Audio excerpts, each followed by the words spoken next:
And welcome back once again to Memoirs of the Father. I am your host of the Father, Alex Burnham. And today we have a special guest with us. It is Kaleb Robertson, who cheered under me at McCracken County High School for 2 years. Kaleb, let everybody know what's up. What's up, guys? All right. And today we are going to be discussing the 2018 season, 2017-2018. We just won a national championship, second in the program's 4 years. My first year there, it was the first time hitting at nationals. There was a lot of excitement, a lot of feel-good energy coming off of that hit. But going into this year, we knew we had graduated a big majority of our guys. We were returning Zeming, we were returning Ethan Johnson, and we were returning Parker.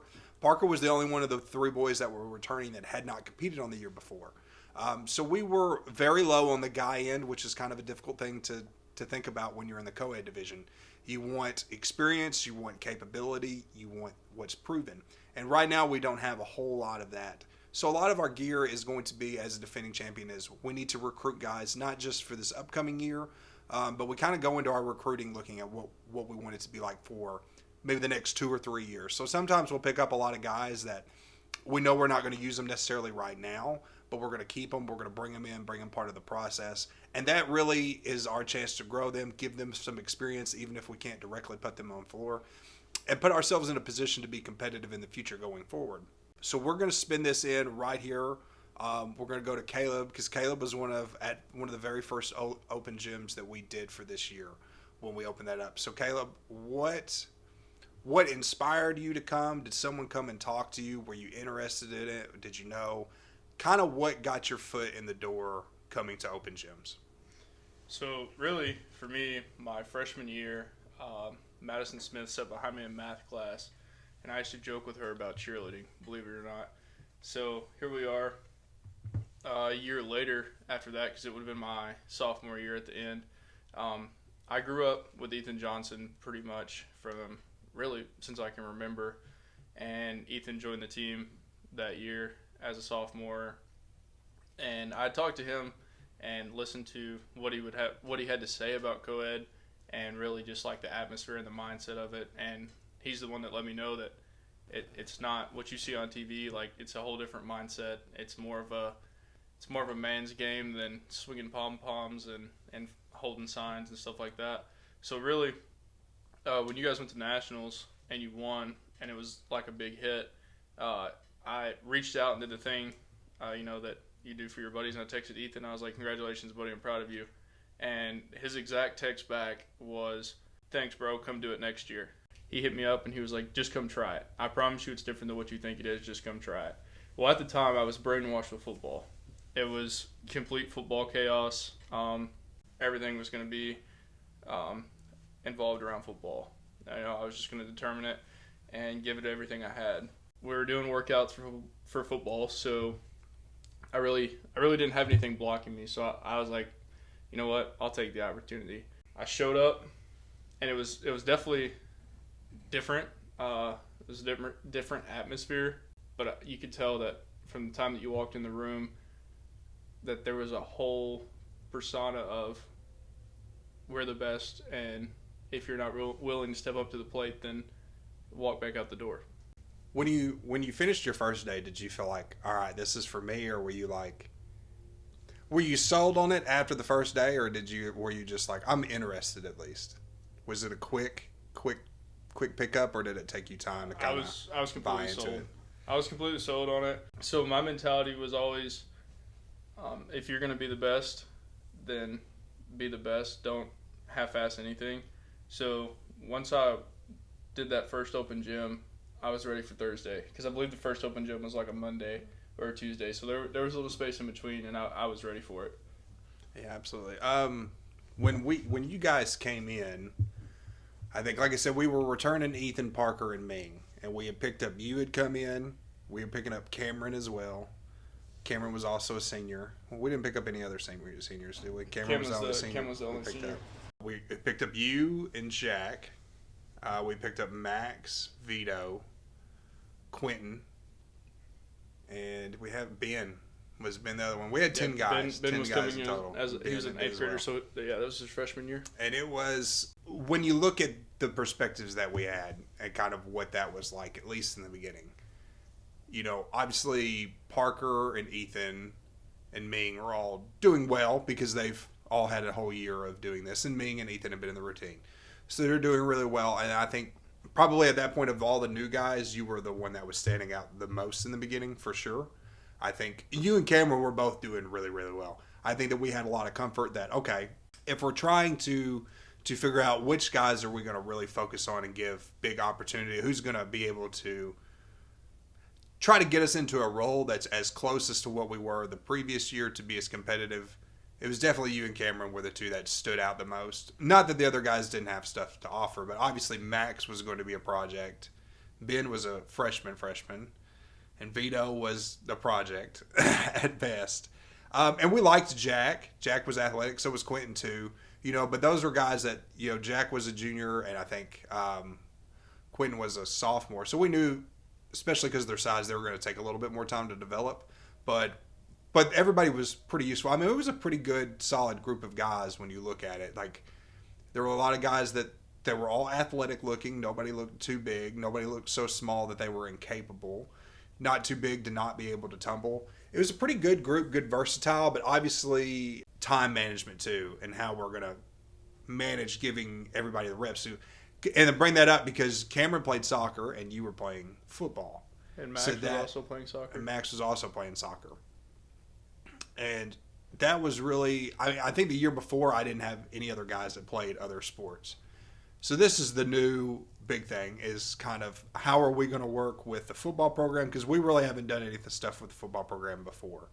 And Jennifer had experience with that at Reedland, but obviously like making all that work, kind of how are they going to view us, because we haven't had a lot of interaction to see how they're going to view us and be respectful. Now, I never really recall ever having any kind of problems with them. I always felt like everything went pretty well. And even with you like missing some practices for football, I still felt like you were progressing the way that you were supposed to. You were still handling practices that way, coming in sometimes right after football to our practice. I thought you handled a lot of that stuff really well in the beginning, and just kind of, do you think playing another sport kind of helped make some of this stuff a little bit easier for you to pick up? Do you think that it made you more comfortable? Or, because like I said, you were performing as well when you were exhausted as you were when you were fresh. And that's not something that you normally see, especially from new guys in this sport. I mean, it definitely gave me, I would say, an upper edge. As far as endurance went, that was never really my thing. But I would say the strength and the power that I was able to build from playing football, and obviously lifting weights from the time I was in sixth grade to at that point in time, that I was able to really excel with the explosive aspects of all the techniques. What was it like having females as teammates, at least in the beginning? Because obviously this is a little different, and the pacing's different too. Football, you'll work for a few months, and then you're going to get, 10, 12 games. With us, we're going to work 8 months. You're going to get a competition 2, and then there's going to be a 1 month break, and then you're going to get 1, and then there's another month break, and then the season's over. The pacing's a little bit different. Just how was it different just having females as teammates, and how you had to communicate and work with them? Did you treat them the same as the guys? Did you feel like it was the same as the guys? What was, at least in the beginning, what was your viewpoint on all that? So yeah, I mean, in all reality, you treat them the same as the guys. The only aspect that I struggled with, and I continued to struggle with my senior year, a lot of how you say things. So to a guy, I could tell him something, and he would be like, "Oh, okay." But if you come off too strong, some of the girls, that was the end. They would shut down. And so expressing myself and the wording of how I said things, because in football it's a dog eat dog world. Brash in your face. Yeah, if a coach is in your face, it's all right. I'm gonna prove him wrong. And so when you have the girls, it was very different. It really wasn't a struggle because everybody kind of clicked, but adjusting was the hardest part.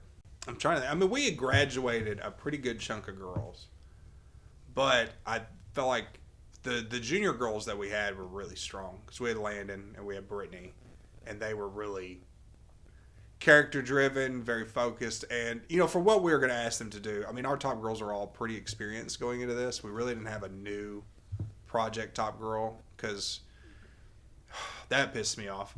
We at the beginning of that season, when we're doing open gyms, and we're like, okay, well, we need one more top girl, and I'm studying with Lily and Abby, who had returned from the year before, and I'm like, both of these girls would be great. And then there's Sophie, who I guess she was on the all-girl team, was looking at coming over. Yeah, I was like, okay. I was like, I can do something. And I mean, I'm stunting. I'm putting in work. And I'm like, okay. And then there's Jaden. And I'm like, there's no way this girl makes it. I was like, she's terrible. Terrible. I could barely toss her hand. She was fine when she got in the air. But she was just like, did I do good? And I was like, yeah, go over there. Crazy how tables turn. I know. And then, the funny part with that, there was all three of those girls just didn't try out. Jaden was the only one that did. Jaden was the only one that stuck with it. Jaden was good at a lot of things. She had really good tumbling. She was basing. We were using her as a base primarily. Madeline was in the air a little bit. We had a whole. We had some older girls that were experienced. We brought in a pretty big freshman class too. Because Kennedy, Amber, Jaden, Kendall's sister Jaden was in there. I mean, it was Avery. Yeah, but we had a pretty good young group. But I felt like the female leaders that we had, I thought were really strong. Because Brittany and Landon. That was obvious. As soon as you walked in the room, you knew who was in charge, and that was either Landon or Baby B. We found out a lot of stuff about this season after the fact, like years after the fact, about how the girls were keeping everybody in line. But we'll cross that bridge when we get to it. But yeah, so that's kind of like the early workings of what we did. And it stays pretty much the same as that all throughout the tryout process. Now, for the guys, the tryout process was pretty simple. It was, we told you, if you made the team. You didn't have like a formal tryout where you had to come in and be judged. We just kind of evaluated you guys. I don't think that we cut anybody, did we? Did we have? No. I mean, we had Preston. Preston was on this team, right? Preston ended up leaving. Yeah, we lost him, but we didn't cut any guys as far as I remember. Nobody got Preston ended up leaving. He was for sure on steroids.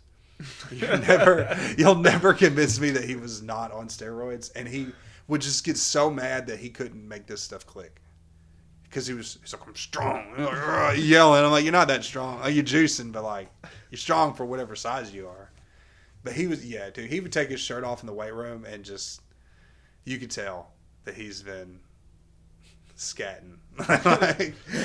There was a difference in what I had and then body type to him, and then I would be lifting more weight, but he would be going longer reps, lighter weight, doing like crazy numbers. But then our bodies are literally the same, except his looks a little more ripped than mine, and it was like something's not adding up here. Well, he had that back knee, the key factor of I shoot steroids in my ass, the back knee. But yeah, so but that's pretty much, it was simple for the guys. They just kind of made it, and the girl process was pretty well, I think. As far as people that we cut, I don't think we cut. I mean, most of the girls knew beforehand. Like most of them knew before the final stage, that you could just tell because they stopped showing up and they focused on all girl. Yeah, I think all girl pretty much took all of our. Yeah. Anybody that and Jennifer was always good about having conversations with them and letting them know what was going on, and like, hey, because you don't want to just put all your eggs in our basket, and we feel pretty comfortable that you're not performing at the skill level. So we would make sure that they had an out, to go to the all-girl team if they wanted to, just to continue to do. So I always felt like Jennifer handled that pretty well. There was nobody that was ever like massively in denial about it or anything. To me, until finally you meet Daddy Ray Ray, I mean, he's just this imaginary person everybody speaks about. Yeah, we just talk Raymond about this, Raymond that. The shadow. And I'm like, Raymond who? And they're like, oh, you'll meet him eventually. And it's just like that long story that everybody talks about. Oh, my uncle. Well, then you go over to their house, and then everybody's talking about the uncle, but you don't see a photo of this uncle. So you don't know who this strange uncle is. It's like when you go to the movies and you keep seeing the preview for this movie. Yeah. When's it coming out? When am I going to see it? Oh, man. When did you meet Raymond the first time? Was it? I think it had to be that summer. And obviously, Raymond's just one of those guys, old guys. He's different, and that's what makes him. And honestly, it's almost impossible not to like Raymond. I mean, there's people out there that definitely don't like Raymond, but to know Raymond is to love Raymond, and I still occasionally talk to Raymond, and Daddy, right. He's honestly one of the greatest men I know. I mean, he might not come across that as first. He sometimes, I think you'd agree to this, has a very dry sense of humor. He can be. It can be when very, he wants to be. I mean, he could just be the biggest asshole you've ever met, and then when you like get your feelings hurt, he just cocks his head to the side and gives you that look. It's just like, oh, you were kidding. Yeah, like when Raymond turns it on, he can turn it on. He can play. I always saw like the importance of Raymond, like even Raymond as a part-time guy, because that's primarily what he was. You know, we see him at the big things, but just his ability to talk about like the emotional control and like what he offers is really invaluable because a lot of people don't. Definitely a therapist. I mean, yeah. He was that guy that would come in and just breathe the calm air across everybody and really just calm everybody down. And I mean, you know, he could give some motivation. Obviously, you know, motivation speeches were always left to you for a good reason. But he was definitely we did that breathing technique before every full out, and it was just. His is very much. Raymond's is also like a pre-fight process. It's the get all the bullshit out of the way. But it was it always came off as a little silly, like do the breathing and the chest. Breathe the ball. But that's part of like the process. It's the symbolic, and I think he feels a lot of like you can visually and physically push emotion and push stuff out of the way. And he was always really big on that. But like there was a lot of value in that. Like times where Raymond was like, I always respect that Raymond would always talk like that soft shit, but then like when he needed to like. Raymond would talk worse to anybody. I could never touch some of the things that Raymond has said to me. Raymond has said some things to me that like I would never repeat. But I mean, they were, you know, it came along. I mean, I didn't just simply, you know, just out of nowhere. No, it was justified. We got what we asked for. Raymond's definitely the guy that if you're gonna talk the talk, then you know get ready because he's gonna meet you. He's not one of those guys that's just gonna sit there and let you just keep going. And then, but once he finally says something, you're probably gonna be a little speechless. You know, it's gonna hit you with, oh shit. How do I respond? Now, did we really talk about what our goals were at the beginning of the year? Because I can't remember. I mean, I knew our goal. Obviously, like we talked about, our goal is to hit at nationals. But I don't know. Were we really talking about winning a lot in the beginning? Talks of it, no. But obviously the mentality of people, say the seniors of that group, and then what would have been the juniors, everybody basically from that were there the 2 years before me, so that would have been 2016. No, 2016. You know, they all talked about how they were on top of the mountain and then fell to 8th that year, and then the next year they bounced back, they went nationals. So really the mindset, it was already set in stone. Like the words did not have to come out of your mouth. It was, we want to win and we're going to do whatever it takes. So I was going to say, because I knew from my point of view going into it was really going to depend on how we developed you guys, like the guys specifically, because I was like, if we don't have the skills, then the conversation can't take place anyway. But we did have so many people that were young. Like we knew we were going to graduate, you know, Parker and Ethan, but we had recruited a pretty good enough line that I feel like the most important thing is to develop as many people as possible. And we were doing a pretty good job of that. Like people were getting better. It was a slow process, you know, in the beginning. I definitely think that we were, I mean, compared to definitely way weaker than the year before. Probably one of the weaker teams that I've had, but it was just the volume of new guys that we had too. Yeah, it was definitely a crawl, walk, run kind of thing. Yeah, because like I said, I kind of just thought we were going to more rebuilding than anything. I don't think I thought a whole lot about winning initially. It was just kind of like, you know, we had just won the year before. So it was kind of a breeze to me though, because I was like, well, there's certain things that we're going to do. And I had set out some pretty odd rules in the beginning. Mostly, I think I felt like I wanted to know who was going to listen to me and who was going to be tough. And so we started doing stupid stuff. Like, I mandated it at one point that the boys had to tuck in their shirts at all times. And I just did that because I was like, I just want to see if they're going to listen to me. Like, maybe we're going to be awful, but we're going to look good and presentable. So we did stuff like that. Push-ups if you cuss in front of the females. Insta push-ups. Drop a stunt, push-ups. Yeah, if you drop a stunt, you stand there, everybody else does push-ups. Really build character. We did a lot of stuff like that in the beginning. You weren't allowed to tape until you got a toss extension. I had to bring that rule out because you guys were burning through so much of our crap, our tape and stuff like that. We had to pay so much for that through the athletic director. Dude, tape right now is absolutely ridiculous in price. Like, I think I ended up buying. That might have been my senior year, but I ended up buying my own tape because you go to tape, and then it was like gone.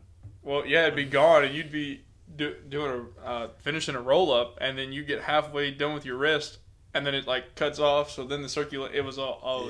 Dude, we had. And it was like, I mean, I'm not trying to be that guy, but it was like Vito, who really wasn't needing the tape. Was like, I mean, elbow deep in tape, and then that was kind of because our guys weren't really taping for support so much as like we're sweaty, and you can't have girls sliding on your wrists when you're doing baskets or when you're doing tosses.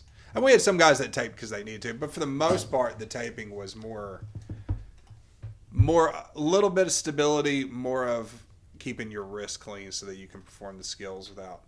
I feel like that's why a lot of guys did tape. I mean, it provides a little bit of support. I'm not gonna lie, but it's not like nobody was like, taping so much that it was like you had a fucking catcher's glove on or something. Yeah, I mean, like, I'd say the last two wraps, like right there where right there at the hand was good, but I mean, we were having to tape up, Yeah. 3 inches past that just so you could get a grip. Yeah. Now, our first big stuff, we did UCA camp that summer, correct? Yes. And we did it. It was at McCracken, and it was with. Was Graves at that one? I remember the pyramid that we worked on while we were there. That hand in hand thing. We tried to do like a full twisting. Yeah, that was. Yeah, it was ridiculous. I do remember that pyramid. We were like, oh, that would be cool to work on, and then we didn't use any of it. No. But it was. I remember it was a decent camp. People were getting better. It really wasn't anything crazy. I felt like they kept us and Graves apart a little bit.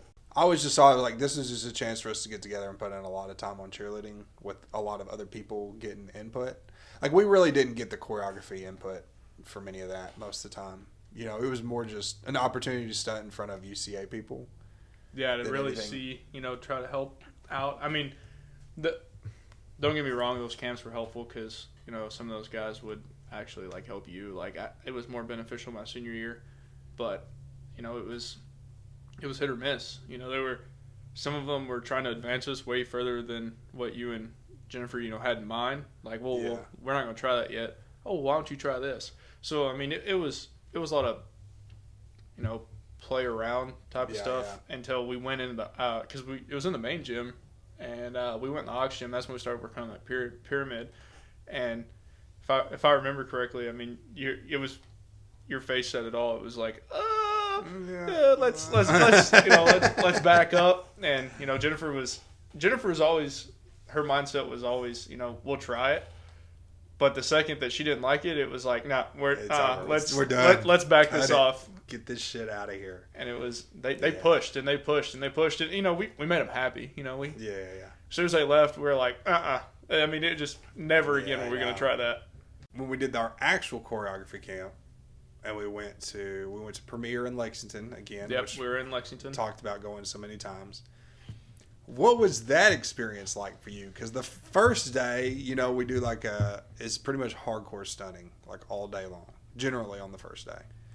Yeah, and kind of. Really, I mean, that was like the first getaway. Like, we were kind of like, we were stuck with each other. There wasn't any going home, and we were able to piece a lot together. That was also the first time that I personally had met Mark. Yeah, he's got the background for it. He knows his stuff. Obviously, he's made his living around it. And then the persona of Mark is either do it or go home.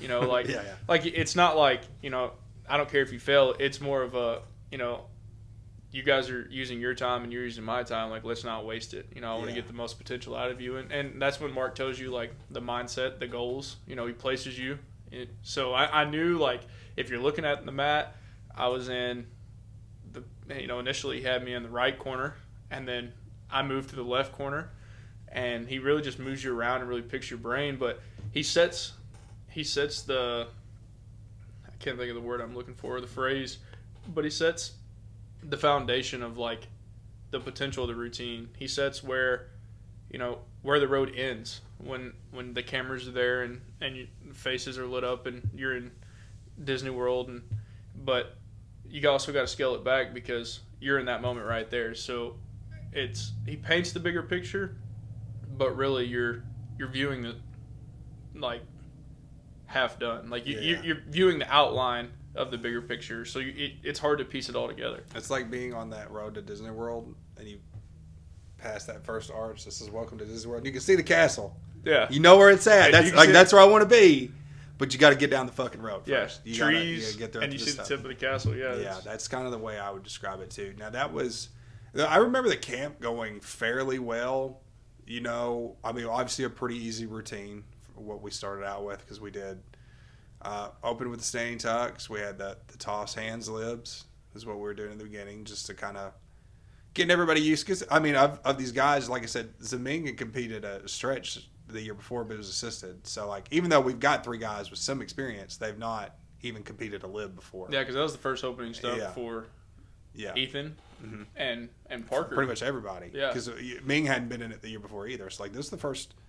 Right out the gate, here we go. And then we did the extension, twist down to the front, the funky down, back walkover out. And we did, like, a walk-in bump and go. I think we just did a walk-in bump extension in the beginning. Yeah, it's third stunt. Yeah. Segued right into our pyramid, and it was pretty simple. I mean, just a lot of fancy stuff to get to a full up power load tick. But I mean, it was very visual. Like I said, we knew once again. This is one of those things where, like, we're not going to have the difficulties, so we're going to have to be creative and do our pace. And our routine was fast. Like, that routine was a lot faster than the ones that I remember in the past because we were doing, like, we'd always preach the 3 count pop, use your legs. Where we were like 1 pop 2, we're moving. The pace of our routine compared to other people's was fanatic. Like, that was one thing that I thought, like, our routine is over the top. Like, we're moving constantly. Everything moves so quick. Especially, that was my junior year. So my senior year, our routine had slowed down. Not much, but I mean it felt drastic when you're in it because you had time to breathe. At that point in time, my junior year, mind you, we're all new to this, and it's just like nonstop. Like you're hitting the ground running, and for 2 minutes you're just a hard sprint. Because it was literally like ding, ding, ding, dip, 1 hit, 3 dip, 5 pop 1. It was moving quick, and then like as soon as I was down, we moved. You had like half an 8 count set for a stand tuck, and then half an 8 count to switch lines. Like I mean, the routine pace was really, really impressive because we had a long stunt. We had 2 stunts. One of them was long, and that pyramid was long. And we jammed all that into the first half with our standing tumbling. And do you remember at the hotel, Ben didn't want to get in the swimming pool. He was wearing his t-shirt. We're in an indoor swimming pool at the hotel. It was a guys swimming only event. Yeah. And Ben just did not want to get in the pool. He had on a t-shirt. And the girls bullied Ben. They chanted his name and would not stop from outside screaming. The window. It was like, would not stop screaming his name until he jumped into the swimming pool. And I think he did. Just jumped in. Yeah, he t-shirt on. T-shirt all. I mean, Ben was one of those guys that it was like, if he brought the clothes, he was wearing them. Like that was step 1 to ruining Ben's life. Yeah, was that day right there. I mean, pure pressure. You had to. Like, we had to break the kid. And I'm not gonna try to shit on his parents or anything, but like, they're strict. We're going right to the throat right here. They're strict, and then there's overboard. And yeah, Ashley was tough. His mom was very, very strict. Ben was a very sheltered child. He could only ride with you when we went to eat. Like, he couldn't even he really couldn't even socialize with us. And I mean, I'm not saying that was a bad thing. I mean, we were wild. I mean, Ben we were was all also kids. super awkward though. He really was. I don't think I talked to Ben. I don't think Ben talked for months. I'm gonna be honest. This is gonna sound like terrible, but I didn't even know his name. So like during the open gym process, I was like, "Whose brother is this? Like, go home. Like, will your mom not come pick you up while your sister could try out?" Oh, baby Ben. I mean, he turned out to be a really good guy. And like his senior year or my senior year, I was like, he didn't have a senior year. No. I mean, we'll get to that down the road, boy. Yeah, that pretty much wraps up our summer. Where we're at as a team. I knew Jennifer had said, she said this several times. And she's like, I'm still not really sure if I like this group yet. Like, just kind of how you guys operated. At this point, I'm having a whole lot of fun. Like, I feel pretty cool with, like, you know, I definitely think I wanted us to be a little bit better than what we were. But I wasn't, like, disappointed with our routine or anything. I thought things were moving pretty well. At this point, I felt like from probably like September or maybe August, probably through October, I was kind of like, practices were a little bit rough because like Cameron would be gone one practice or you would be gone one practice, and then it would kind of rotate like that. It was very rare that we ever had a practice or a time at practice where we had everybody together. And that was one of the more different things, I think, throughout that season when you're trying to get a scope of where everybody is and how you're ready. Like, we really didn't do a whole lot of full outs, not true full outs, because we didn't, it was very rare that we had everybody there. Because like I said, it was every week, you know, we'd always have one practice with you or him missing when we put that routine together. Because the alternates that we had, Vito and Max and Ben were our three alternates. Yeah. And Jack, Quentin, you, Cameron, 4 new guys on the floor, plus Ethan, Ming, and Parker were the 3 returning guys. So that was, you know, to me, and you probably didn't notice it, obviously, because it was your first year. But, I mean, I feel like what was going on during practices was pretty productive. I didn't feel like we were struggling really at all. Parker was struggling the most of the groups, which was odd because Parker gets the most reps of everybody because Parker's not playing another sport. And we had, I think it was fall break, where I was doing practices during fall break because Jennifer was gone. Mm-hmm. And I was just like, okay, for that whole week, I was just like, we're going to get you right, Parker. Because Parker was the only one that had his whole group for everything that he did. So it's like, this week is about punishing you, Parker. I need you to be as good. And I made it very clear, like, Parker, you're doing this stunt. If you drop this stunt, everybody around you will do push-ups. I was so sore after that week. And, you know, that's crazy because, I mean, obviously football wasn't helping my body, but, you know, Parker definitely didn't help me relax and cool down. Like, he didn't make it easy process. I remember he dropped one. I remember Cameron turned around and looked at him and said, "Thank you for making me stronger, Parker," as he was doing all the pushes. Parker's hit percentage going into that week, we always kept stats. It was like 54%. After spring break, his hit percentage went up to 87%. You know, it was rough because you had Megan, who Parker had that mindset of, oh, I'm a senior, I'm on the mat, and all reality, everybody else was viewing it as, you know, he didn't care. Like it didn't seem that like he had bought in to the plan and actually really wanted to be a part. He was just tagging along for the journey and thought that he was entitled to that spot. And at that point in time is when he's just so goofy. Yeah, I mean, love the guy to death. But, man, I mean, I hated him at that point because I was like, dude, you're killing me. At Nationals the year before, Parker had started, like, unbuttoning his shirt and, like, doing a dance in front of all the parents, and they filmed it, and he was calling himself Canadian Bacon. And I was like, this is who I'm going to have to depend on. He did it my junior year, too. I still have the video on my phone. Calling himself Canadian Bacon. But, yeah, Parker was the one that was struck. But, like I said, I feel like after the break, a lot of things were going really, really well because, you know, I tore my ACL during the summer and I wasn't really stunning a whole lot anymore at all from probably like the end of May, really, through to October, right around this time that we're talking about now. That's when I came back and started stunning more. So, like, which it ended up not being a horrible thing because there's not really any girls that need my direct work with my hands. Like, not to do a hands lib, not to do a toss extension. You know what I'm saying? Like, the girls really have to take a lot of the weight in teaching you guys what they feel. And obviously a lot of my job is just watching you guys, developing you, giving you guys the same input. So, like, one of the reasons why I always say that this year made me a better coach is because I actually had to coach. Like, I couldn't rely on what I can do with my hands like I had always done before. A lot of that stuff at that point was I had to coach actually because I was hurt. I couldn't do anything.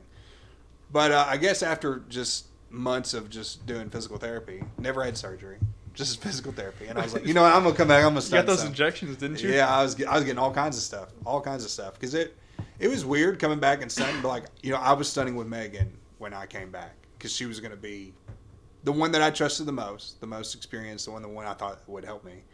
And she did, kind of getting my feet wet, and I was working a lot with him. I was like, man, we got some pretty good potential, because we were in there. We were stunting with Madeline and Amber and Jaden, because Ethan had asked me to stunt with Jaden specifically. He's like, I can't do that. You have to fix it. And I was like, dude, there's no way I can fix it. I already said at the beginning of the year I didn't want her in the fucking air, and now you want me to fix your problems. I was like, okay, but it ended up working out great. Like I said, just in general, around this time, I felt pretty good. Well, the last few weeks leading into it was just like stupid crap was happening. So we have a young lady on our team named Chloe, had been on the team at least 2 years prior. We had gotten a phone call. I got in that phone call really early, probably like 9:30 that morning or so, that she had been in a really bad wreck. Jennifer had called me and told me. And that's really all I knew. I mean, I never did see pictures of the wreck or anything. I'd seen pictures of like her hips afterwards, when she had all those metal poles and stuff in her. Like, she had crushed her hips, essentially, like had to like be physically restructured from the waist down, as the best way to put that. Like, because I remember when we finally did see her, she did like have like rods like still sticking out of her body. She was in a wheelchair. I mean, it was horrendous, really, really bad. And thankfully, Chloe survived, and she spent some time in hospital, obviously, for a while. But yeah, I think initially she went to Evansville, and then they took her to Nashville. Yeah, because it was a big disaster. Yeah, like you found out that morning. I found out that morning too, but it was like a little later. Because I was in class, and my phone's like blowing up, and I'm like, what in the hell is going on? And I was never really that kid that was a rule follower, to the T. So I was like, I'm trying not to pull out my phone, but like it's vibrating so much that, the teacher's probably about to ask me if I need to look at my phone. And usually when somebody's phone vibrates that much, especially during school hours, it was a big group chat. But at the same time, I was like, something's going on that I probably should know about. So when I checked it, I was like, oh shit, yeah, I should probably know about that. But in my mindset, like I wasn't fully like, I didn't know the full details, and I wasn't really like locked into the situation. But I mean, obviously, it affected me in the long run. But in that moment, my focus wasn't there. So I was like, I'll find out more later. Like to me, it wasn't like I need to know right now. The morale at practices was really down when that was going on, because Chloe had a lot of good friends. A lot of the older girls, the seniors, and they were just very emotionally distraught. We'll go back to Bree. I remember Bree was upset a lot because Bree had tore her ACL the year before, gotten to miss out, and now, this is her senior year. She wants it all to be perfect, and now, one of her best friends has been in a really scary accident, and there was just a lot of intensity. But I think some of those girls like struggled to come in there without Chloe. Like, that was part of like the routine. It wasn't like she was at home sick or something, just, you could tell the energy was just really down. But there were some people that weren't really, I mean, they felt bad for Chloe, but they were like, they thought we should be dialed in. We should be doing, this should be as business and as normal. Yeah, that was me. Like, I was one of those people, but, I went to school, went to school with Chloe since kindergarten. So like, I felt bad for Chloe and all that, and like I sympathized with everybody, and I realized like what they were going through. But at the end of the day, I was like, we have a mission, and we're on a time schedule here. So growing up playing sports, I had that mindset of next man up. Like, the show must go on. Like, because Chloe was really loud human being, just a little disruptive, a little crazy, but Chloe was a really fun personality. I wouldn't say that Chloe like loved cheerleading to absolute death, and that this was like her thing, but she was good at it. She enjoyed being with her friends, and I feel like our personality reflected a lot of Chloe. And we talked about that stuff at one point, just kind of like, because I think some people were saying, we got to do this for Chloe. She loved it, blah, blah, blah. And I think a lot of people had a hard time buying into that idea, because they knew how Chloe was at practice. Not that she was a bad teammate, not that she didn't care, but it clearly wasn't always her priority. And it felt like a lie to say that. So we talked about stuff out loud and just saying, it was obvious you'd rather be here with us than that. So like, you got to step up for your opportunity. Make the most of like, yeah, we have an opportunity to do something. If you want to do it for her, that's fine.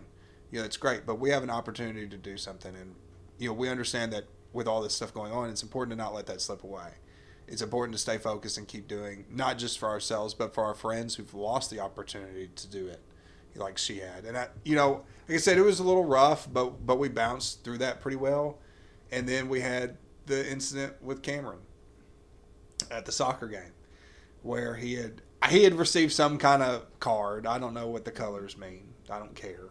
Red card. Yeah. Red card. But basically, this was the last game of the season, and he was under the rules for soccer and KHSAA.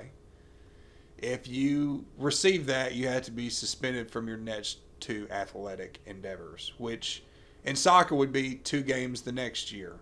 But because Cameron was a senior, the KHSAA had ruled that his suspensions would now gravitate from this sport to his next sport, which would ban him from our regional competition. And then if we did get to go to state, we also ban him from that as well, because we only have 2 competitions under the KHSAA banner. And so we had to go for about a few practices where we were going to have to take him out and change that stuff. And obviously that's one of those bonehead things. Like, you never think you're going to have to deal with something like that. It was so ridiculous. Like, he did a dirty move on some kid. We can't deny that for sure. That's fine. That's fine. That's their sport. That's soccer. That's their business. We ended up making an argument to the board through the athletic director and arguing like, hey, this is not fair. We only have 2 competitions. Like, you can't. This is not like getting suspended for 2 soccer games when you have 40 in the season. Fortunately, we got all that taken care of. Well on our way to going to our first regional competition. So this is our KHSAA regional qualifier. It's us against Graves County again. Winner goes to state, loser goes home. I can't remember where they hosted this year. I know it was one of the Region 2 schools. Webster County? Webster, something like that. It was somewhere in BFE. Yeah, we had to drive. It was about a 2-hour drive to compete against the team that lives 30 minutes from us. Yeah.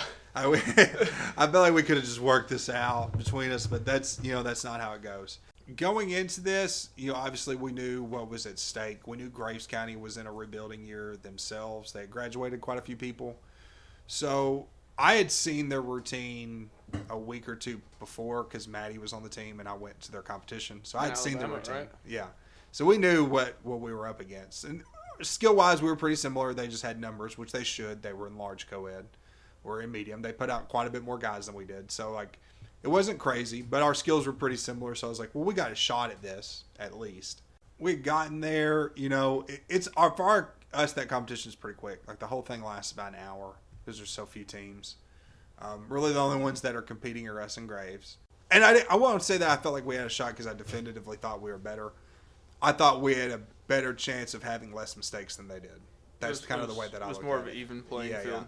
Yeah. I mean, if we both hit, obviously their numbers were going to stand out, even though they should have more numbers. But I thought that if we had done some things right, we could have. But I wasn't, like I said, it was kind of, I was kind of wishy-washy about it. Like, we could win, we could lose. When we're getting ready, I have to tape up your hand because you broke your hand in a football game a few weeks before this. No, actually it was, so it was 2 weeks before I was at practice, and I walked out, and as that gym door was closing, Jennifer had said my name, and I turned around to stop the door from closing, and when I stuck my hand out, that heavy-ass gym door just happened to hit the right spot. So, I mean, I finished practice that day, and I finished out the week, and finally it got to the point that it was 5 days, and we were like, you should probably go to the doctor. But we kept it pretty hush-hush, and I think it was that Monday. I was like, all right, I'm going to go to the doctor. So I went to the doctor, and I went and did an x-ray, and I texted Bree,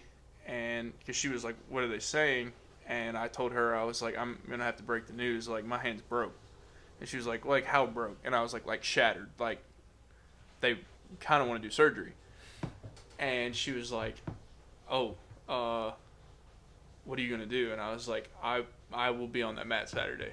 I begged and pleaded, and I cried. I'm not ashamed to let that out there. And I cried. And finally, they looked at my mom because they wanted to put me in a hard cast, and that would have been it. And they said, well, soft cast, it might not heal right, like you can't break it. And I looked at them and I said, you're not going to stop me. And they looked at my mom, and my mom said, if he wants a soft cast, give him the soft cast. Yeah, that's not all that we got, because I guess the trainer had showed me this.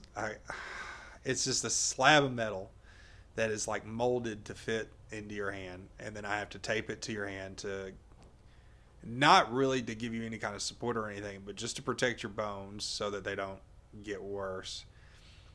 And it wasn't too bad to figure out. It was just super awkward because I really had to heavy tape this thing to make it. A roll of tape on my left hand, to not make it noticeable. Because I had to tape you kind of in some weird angles to make it, because like it was obvious that there was something in your hand. I had a glove on one hand, and the other it was playing. Blatantly obvious that something was going on. And I was like, well, we're just going to tape it a lot. They won't see the metal. We'll just cover it up. But it did take a lot of tape. So we did all that. And Graves County had gone before us, and I was in there. I went and watched because I was watching Maddie, and their routine was pretty good. They did very well through the first half. Their cheer was really good. Got all the way through the second half, and I was like, man, they're gonna hit, and like we're gonna absolutely have to. And then right at the end, they dropped a little thing right with the pyramid of walk into hands. I was like, okay, we got time. Now I have to run back because we're in the warm up room, and I don't run normally. And I'm running today. And I've got on that crimson sweater that Parker bought, or Parker showed me. I look like something out of Steve Urkel's group. And I'm just sprinting in my dress shoes. Like I can't, like I said, torn ACL not that long ago, but I make it. And I get there and I'm so out of breath. You're sweating. Sweat's beaming down your bald head. I'm just dripping down your forehead. Sweating, boy. Oh, you can't even talk. Dude, this is where we came up with the CCBS, was the night before. Yeah, that was the motto. We had the bow tie dinner. And were you out there, or were you playing football? We were off. Because it was Friday night.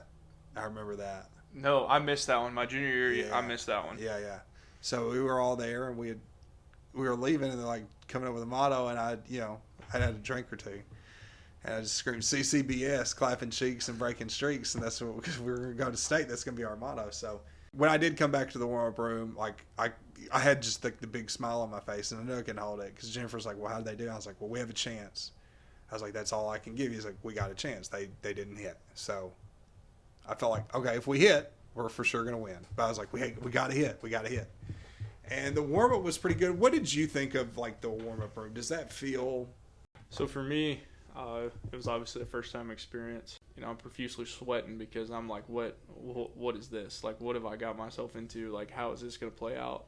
This isn't just in front of people anymore. Like this is the real deal. This is like what we've talked about, what we've worked on. And so we go into warm-ups, and you were over there, but I believe I had Raymond, who was watching me, telling me to breathe.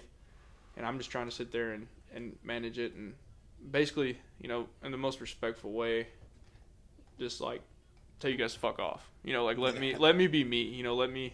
I have a routine I did for every football game, and I was just trying to lock in and be myself. And the warm-ups were done, and they asked, and it was Raymond. He was like, "How do you feel?" And I was like, "I feel good. I tried to play it off as the best as I could, but in all reality, to you guys, I did not feel good at all. My stomach was bubbling. I was ready to go, and we walk in, and we're not in the tunnel yet, but then we get in the tunnel, and once you get in the tunnel, it's like you have tunnel vision, like not to be that guy, but you really do, because it's like it's go time. Like, this is it. Like, there's no turning back. There's no changing things. There's nothing. It's right now. Yeah.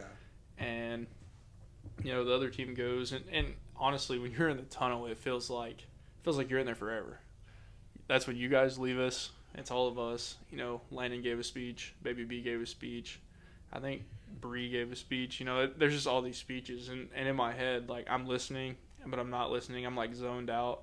I'm trying to be as big a part of it as I can, but at the same time, I'm trying to make sure I'm mentally prepared for what's about to happen. And then it's our turn. You walk out there, and obviously the back view, like you just see a bunch of cheer teams. Then you turn the corner, and I don't think you could fit anybody else in those bleachers. And I was like, oh man, here we are, this 2A podunk school in Kentucky. It was packed. And it was packed. The judges' table blended in, so I was like, man, I don't Bro, know. there was literally nowhere for us to sit. Like, we had to sit on the floor, crisscross applesauce. It was rough. There was nowhere to sit. No coach's box, nothing. So I remember walking. That's right. I remember you sitting on the floor. I was assaulting Vito during y'all's performance. So I remember walking to my stunt. I shook hands with a couple of people, had the little handshakes, but I went and set my megaphone down. And it was just, once I got in my spot, it was, you just kind of black out. Like, it's like, go. Yeah. You black out, you don't see the crowd. Like, bits and pieces. It's like a Friday night in college. It's like, I remember this and I remember that. And I generally have an idea of what I did, but there's some things that I just don't know.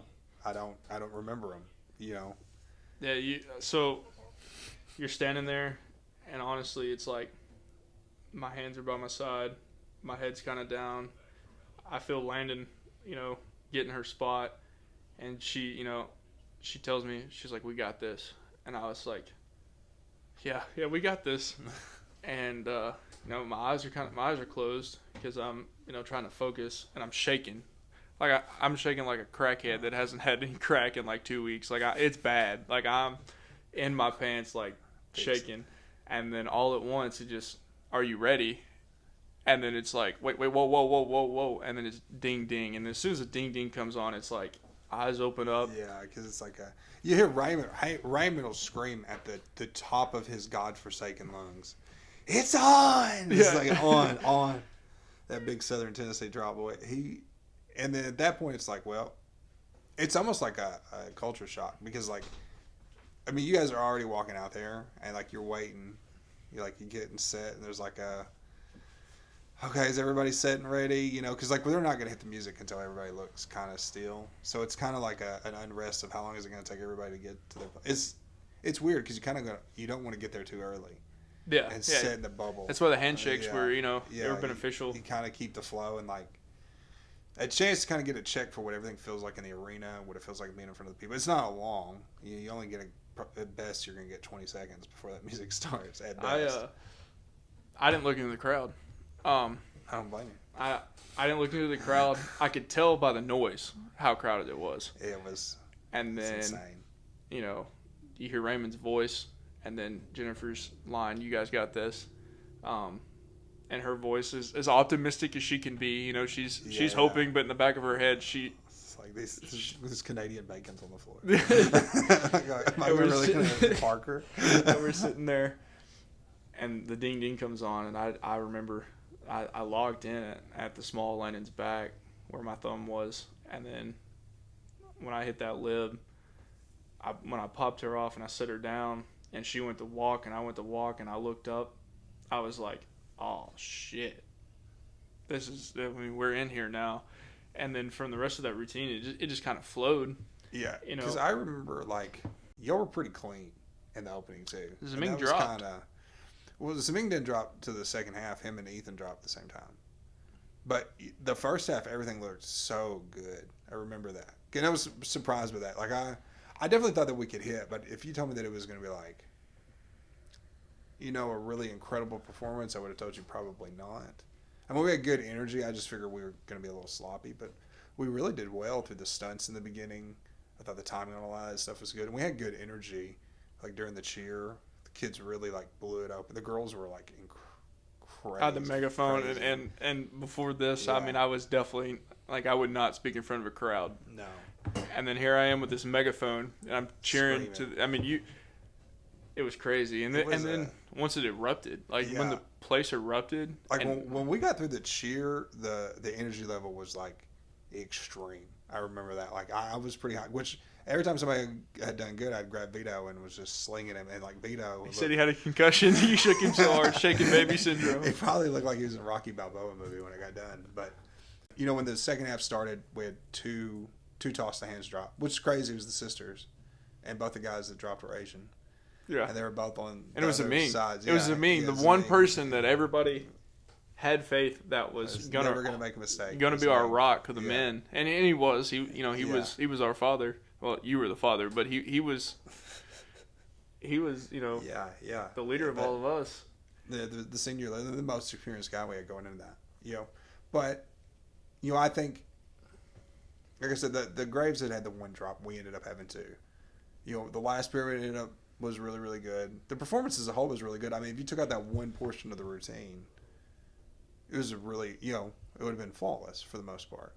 So, when we got to the back and we're sitting down talking to you guys, we pretty much were just like, listen, like we weren't really, we had no confidence that we were going to win because we had two mistakes and Graves only had one. And it's weird because, like, for me, I wasn't aware of the mistakes. Yeah. So, like, and it's weird because, I mean, my senior year, like, I was able to pick it up. Like, I knew. But at that point in time, like, I had no idea, which I didn't really, show a lot of emotion at that point. Like, I really wasn't overly excited because I was still like, what the hell am I doing? But, it was like, in the back of my head, I was like, oh, we crushed it. And then we get back there, and Zameen is like, he's pissed, and when he's mad, he yells at Mandarin. Yeah, he's and then you got Ethan, and he's talking. He's like, I don't know how I dropped it. I don't know. And I'm like, what the fuck? And that's when you guys were like, we dropped those two, and I was like, oh shit. Like, you wouldn't know it.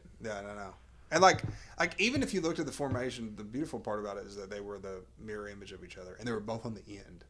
So like, even though those two dropped, and I mean almost simultaneously, like it was on purpose at the same time, the five that were in the middle remained whole. So like, even with those drops, it didn't ruin an image. Yeah, because I was still in. I thought that made a difference when we look back at the scores. But like we really didn't.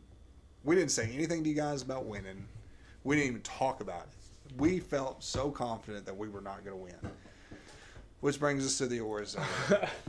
So, they've gone through all the other divisions before they get to us, because all the other divisions only have one team in it.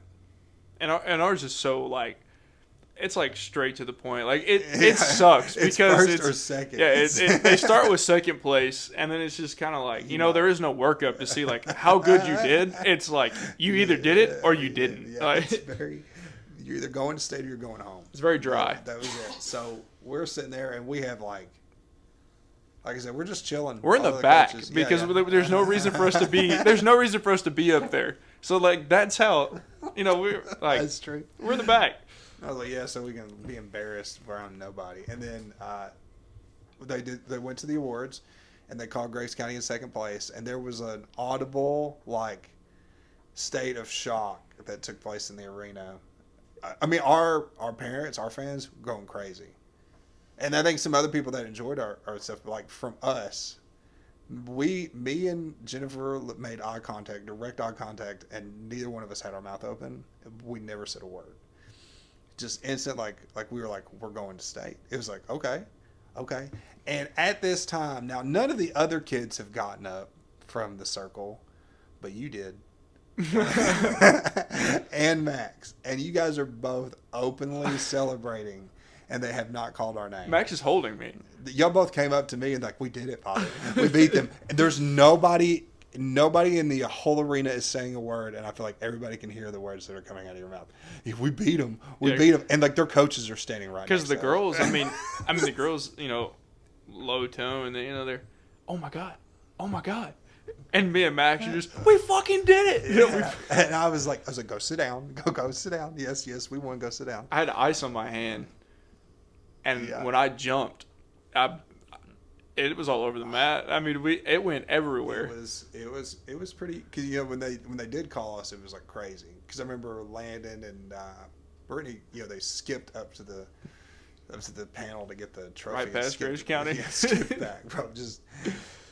Man, and we celebrated pretty good. I mean, everybody's out there was taking pictures. For us, it was our first chance to go to state because we all rode the bus home. If that tells you anything, we all rode the bus home. Nobody wanted to ride home with their parents. And it was a big thing because, like I said, that was the first time.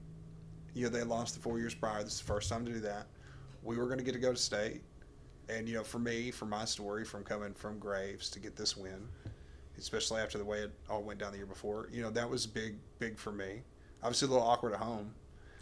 with my daughter's on the other team, but I just went home and kept my mouth shut. That was pretty much the way that worked. For me, it was my first. I mean, it's everybody's first chance, but on a different with football, for me, it was my first chance to actually achieve a state title. Yeah. So it was like I'm getting to do what every kid dreams about, just not in pads and helmet. I mean, it was a big deal because like the school was going to do a whole lot for us.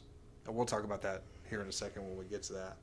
But it was a big deal because the school views the state title as the biggest deal from our perspective because because every sport has a state championship. Yeah.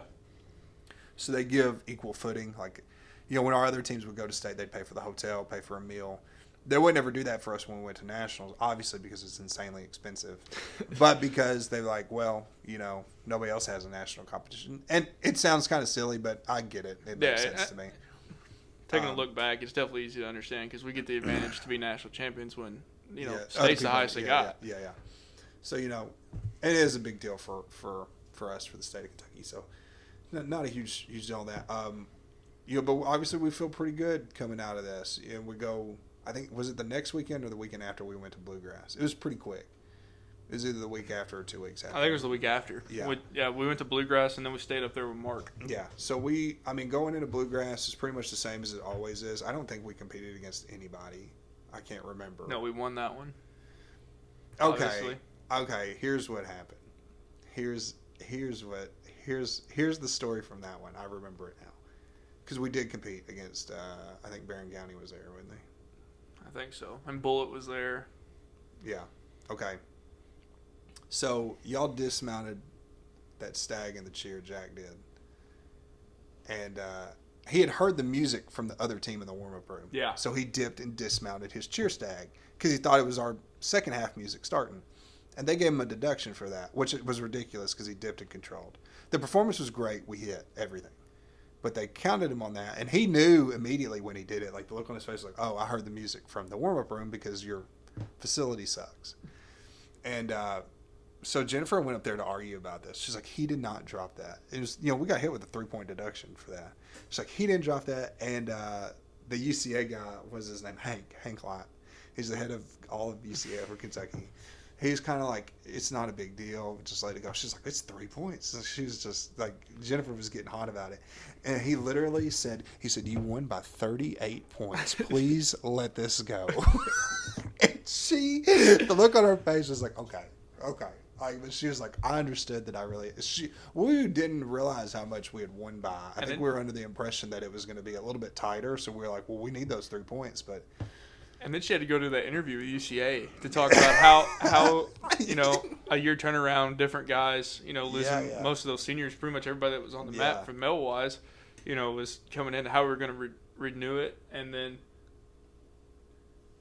she's mad because we got a 3-point deduction. Yeah. And she's like, just trying to be positive, and then the results come out and we won by 38 points. And so she, I bet she never said anything, but I bet on the inside she was like, she didn't say anything to y'all, but we heard about it. Cause she's like, I feel kind of stupid for that. Because if we had gotten the deduction, we would have won by 41.85 points. I think was what we were going to win by. So yeah, so it was like, which if you know anything about cheerleading, 1 point's a lot. 40 points is insane. So we were just being petty. But like you had said earlier, the next day we stayed in Lexington. We worked with Mark on upgrading our routine, and we were specifically working on adding the toss libs, changing the hands libs to toss libs. And we had worked on, which we didn't make the change for state. No, we wanted to. We pushed her to, and she said, "Let's. I'd rather be comfortable than you know." Yeah. We wanted to have I knew we wanted to have a really good performance at state because it was our first time going. We really felt like it was on us, especially with the school. And we really felt like, based on the scores in the past, like really all we have to do is hit, and we'll be fine. So it's like there's no point in taking a chance and giving a state title to somebody that this is our first chance going. We want it. We're gonna go ahead. We're gonna make sure that we get it. And that's kind of the way. But we did work on those toss libs, and we integrated them some into practice, not a whole lot, because like you said, we knew what we wanted to do for state. And then state in general was pretty good. That was. We went up to Lexington. We rode up that Friday. You remember, because we wanted to just take a normal bus. Yeah. And the school was like, no, we paid for a charter bus. So, we did the whole thing. They let us out of school early. Where did we eat that We night? took pictures Did we go to in the front of Cheese the bus. Factory? No, so we left for Lexington early. Yeah. And we went and watched UK practice with Jomo. That was the first time we got to do that. That was absolutely phenomenal. Yeah. Those guys, wow, that was when Jomo was in charge of that program, and they were killing it, and they were on top of the world.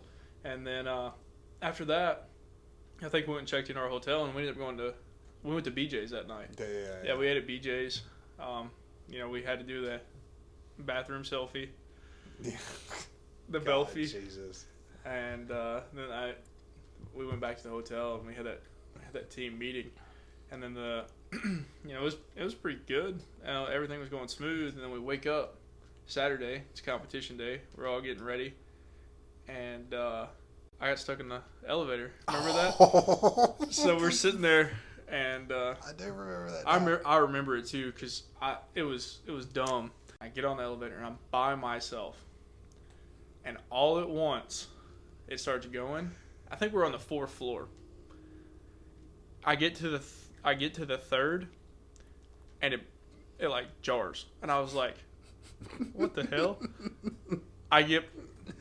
So I'm ringing the button for a phone call. Nobody picks it up. I'm hitting the fire button. I mean, I am spamming every button, and I start screaming. And I mean, I remember I remember hearing you. I think it was Kennedy. I really want to say it was Kennedy. I think it was. I hear, "Oh my God, is that Kaleb?" And I was like, "Yeah, it's me." I hear more people, and I'm like, "If you're gonna stand there, help me out, you know." And finally, Mac comes around, and she's like, "It's okay, just calm down. And I said, respectfully, "Get me the fuck out of here." And she was like, and she laughed, and she's like, we're trying. And she sends somebody downstairs, and I mean, I can hear their footsteps running, and they run down the stairs, and they're back, like, quick. So, like, I was able to count time while I was in there, because, like, I was flustered. I was all sorts of flustered. So, finally, they start trying to pry it open, and I'm like, uh-oh, this is going to be really good, really bad. And they're trying to pry it open, and I'm like, my head, I think it was, like, from my belly button up was on the 4th floor. But literally from my belly button down was 3rd floor. So I was, like, kind of stuck. And they're like, we'll get somebody. And they're like, they're starting to pry it open. And finally they get it. Like, it's, like, very slim. And I was like, a little bit more. And I remember Jennifer was like, why don't we just wait? Like, we're okay with time. Like, why don't we just wait? And I was like, I ain't going to make it.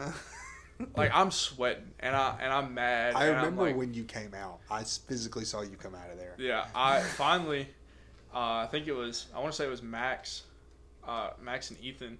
They were able to pry it open for a short period of time, and then they wanted to. I remember Jennifer said, "Let's see if it'll stay open." Well, it didn't stay open, and it shut. So then I was like, "All right." And she was like, "Well, maybe we shouldn't do this." And I was like, "I'm getting out of here." So I remember reaching in, and I remember pulling up as far as I can, and I looked at her, and I was like, "I'm coming." And I don't know how I did it, but I remember rolling out and just laying on the floor. And everybody's, like, standing there looking at me. And I'm just like, whew. Like, to me, it was like somebody just caught me from falling off a 10-foot building. Like, I was crazy. And that was just getting ready. So my nerves and everything were shot. I didn't get to go. I remember before we competed at regionals, I remember one of the things I said to everybody was like, I really want to do this because I don't want to come to this competition having to wear a blue shirt supporting my daughter. I'd like to be able to go to this. Like, that, I was the most excited about that aspect. It's a really weird venue if you've never been in there before, because it's so open, like what you were saying. Like, I mean, it's big enough for, like, rodeo type activities, and then there's 9 panels, which is it's like being on an island in the middle of nowhere. It felt like you were like 30 yards from the fans. I mean, we were a good distance away, but then you like.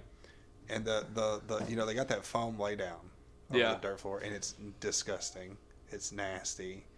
It's like, it feels very Kentucky. Yeah. like the cheerleading competition's held in a horse barn. Middle of nowhere Kentucky regionals. It wasn't enough. It literally is the middle. Like, you cannot find it on like GPS. Like, you had to have, like, physical directions. That's how out in the middle of nowhere this place is. And then we upgrade to the horse park, and it's not much better, but it's in Lexington. We're in a better area. Yeah, exactly. Thousands and millions of dollar horses roaming around the arena, so we're safe. That's all that mattered. So, overall, the whole thing, like I said, we knew going into this was pretty much ours. I remember we had the Avengers pep talk before we went, and that was like I said. Although otherwise, energy felt pretty good. I mean, the warm up room in general back there was a little weird. That was the fastest pace warm up that we had. The pace for state was pretty intense because we only had like 8 minutes total, I think, to do warm up everything. Yeah, that was it. And we were in that one room, so like we couldn't do our baskets or nothing. Yeah, no, because it was like a ballroom type thing. But overall, the energy felt pretty good. I think I felt pretty good about the performance. Obviously, I remember when we came out there, it's just so weird because of that arena. Like I said, it feels like I feel really close to you. Like the acoustics are really weird in there. It's all set up like it's. I mean, what they're doing now is awesome. I don't know if did you ever go to when they started doing it at GRC? Mm-mm. Yeah, it's a much smaller arena. It's more like a dome type thing, and the acoustics are insane. Plus, it's small. Like, it's great. Like, in this arena, everything feels kind of flat, no matter where you're. So, for us, like, as a coach, like, I'm so far away from you guys, and I'm so far away from the crowd. It's cold as hell in there, too. Yeah, it's freezing. And the absolutely. walk. So, I remember we walked out of that warm-up room, and we had to walk all the way around the arena. Yeah. And that was You walk all the way around the top of the dome to go back down the staircase on the other end. You go back down the staircase in the back, and then you walk through the tunnel, and then you stop there, and then when that next team goes, you move up a little more. There was like 3 like chutes. Yeah. And it was like once we finally got there, it was fine. And then once we stepped on the mat, like you said, like it was completely different, especially like from being at regionals when everybody was right there. This is everything, and traditionally, we don't have a lot of great performances here in December, and it's just happens to be happenstance. I think versus where it used to be at the end of the year. Like I said, the performances are generally not fantastic, and ours was a little rough. We came out with the opening. We had a mistake on one of the hands libs, got stuck. It was Cam. It was Cameron. Jennifer swore up and down it was you. Yeah, she swore up and down, and you guys got into it. Arguing about it. I was like, no. Performance was okay. It wasn't the best. It wasn't, nothing disappointed. We won by like 10 points. Super excited. Obviously, our first state title. From that, we started integrating the toss libs into the first stunt. We worked the formation a little bit, but we knew what we were going to do with that. And that's pretty much the only real change. I mean, we played with that. We played with the hand stretches. So really, we had to rely on Parker to hit the lib. So really, that was the only chances we were taking, anything we was upgrading. And I remember for a while it was pretty good. That's going to change. After December, I think this was probably right around Christmas, some of the girls have been pretty upset. Because like I said, we did have a really big freshman group of girls. And some of the girls have been upset because they had been perceived as not important. I remember we were having the girls roll the mats or something like that, and Zaming said something to one of the freshmen about rolling up, and I remember Madison just jumped Ming's ass in a heartbeat. And we'll talk about Madison a little bit, because I thought that Madison was actually a really big leader on this team, and I don't think a lot of people talk about that enough or give her credit. But, she was a girl who had been a top girl that transitioned over into a base and did so pretty easily. Like, she didn't complain about it or nothing. But she also looked after the younger girls a lot, and I think that she valued, going from being a top girl that gets a lot of attention to being one of the side people, the girls that aren't in the stunts that are doing that stuff. Madison really looked after those girls and took care of them, and Madison was the big link to them to make sure they didn't feel like they get left behind. And I think that's something that you run into a lot, and I think we experienced it a lot more with this team because we drove to be a lot more oriented on the guys. Like, we had no all-girl stunts or anything like that in this routine. I mean, I know you guys knew about a lot of stuff, but, like, it's not uncommon to hear stuff about like that on other sports teams. If you're on the team with Kobe, guess what? They don't know who you are. Yeah, unless you're giving the ball to Kobe. Yeah, Madison was definitely the mother hen of all the younger girls. Basically, I mean, mainly just because she was based with them and really associated herself with them, and she was the big sister to all of them, and I'm not saying none of the seniors did that year, but Madison kind of took them under her wing and guided them, because obviously she's the most prominent one to do it for sure. Yeah, going through change, and she really did. She did step up and did a really good job of just being there and supporting them and getting them through. So, I mean, I had spoken to Madison, and I had her bring all those girls in and before practice, and I sat there and I told them, I was like, you guys, I was like, I don't care what other people are telling you. And it's important that I'm the one that tells them this because I'm the one that leads what all of you guys do essentially. And so I was like, if you guys don't know it, I was like, the guys are doing the work to stay in the competition.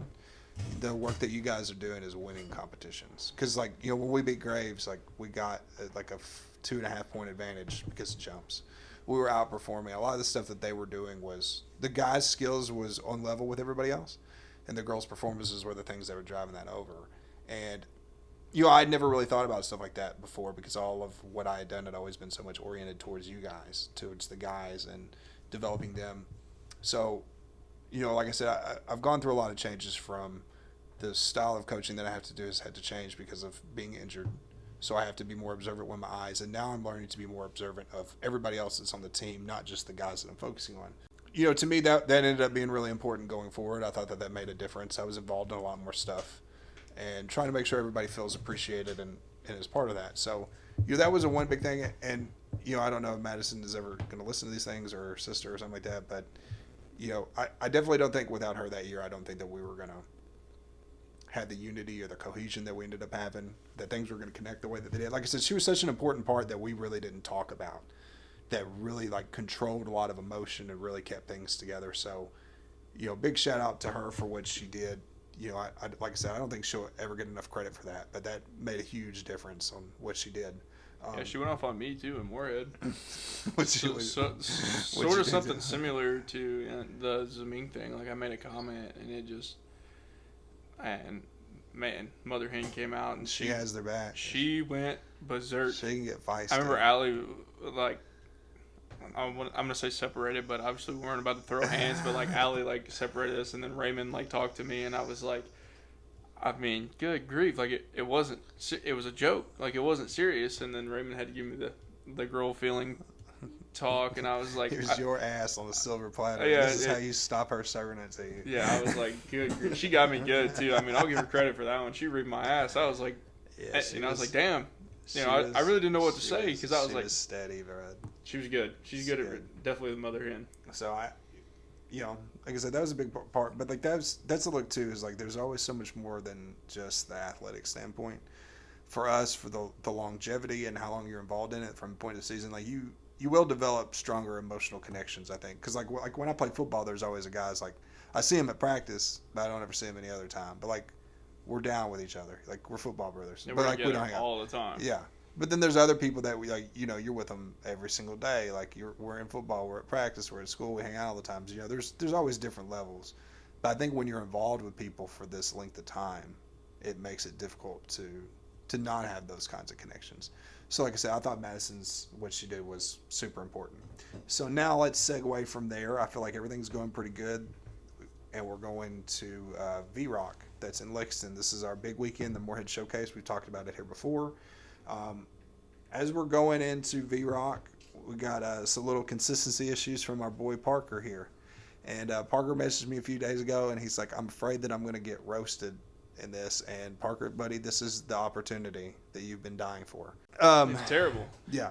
You know, he wanted so hard to be, you know, good and, you know, a senior and, you know, basically lead by example. But Parker led by example of what not to do. And had himself on the hot seat, like it wasn't a hot seat anymore. It was Parker's seat. Yeah. And, so he, yeah. Oh, Mr. Canadian Bacon, Parker Line. He, we got to do a couple performances at V-Rock. I know the first one on his end was rough, but the only mistake that we were having was him. So we had a conversation, me and him together.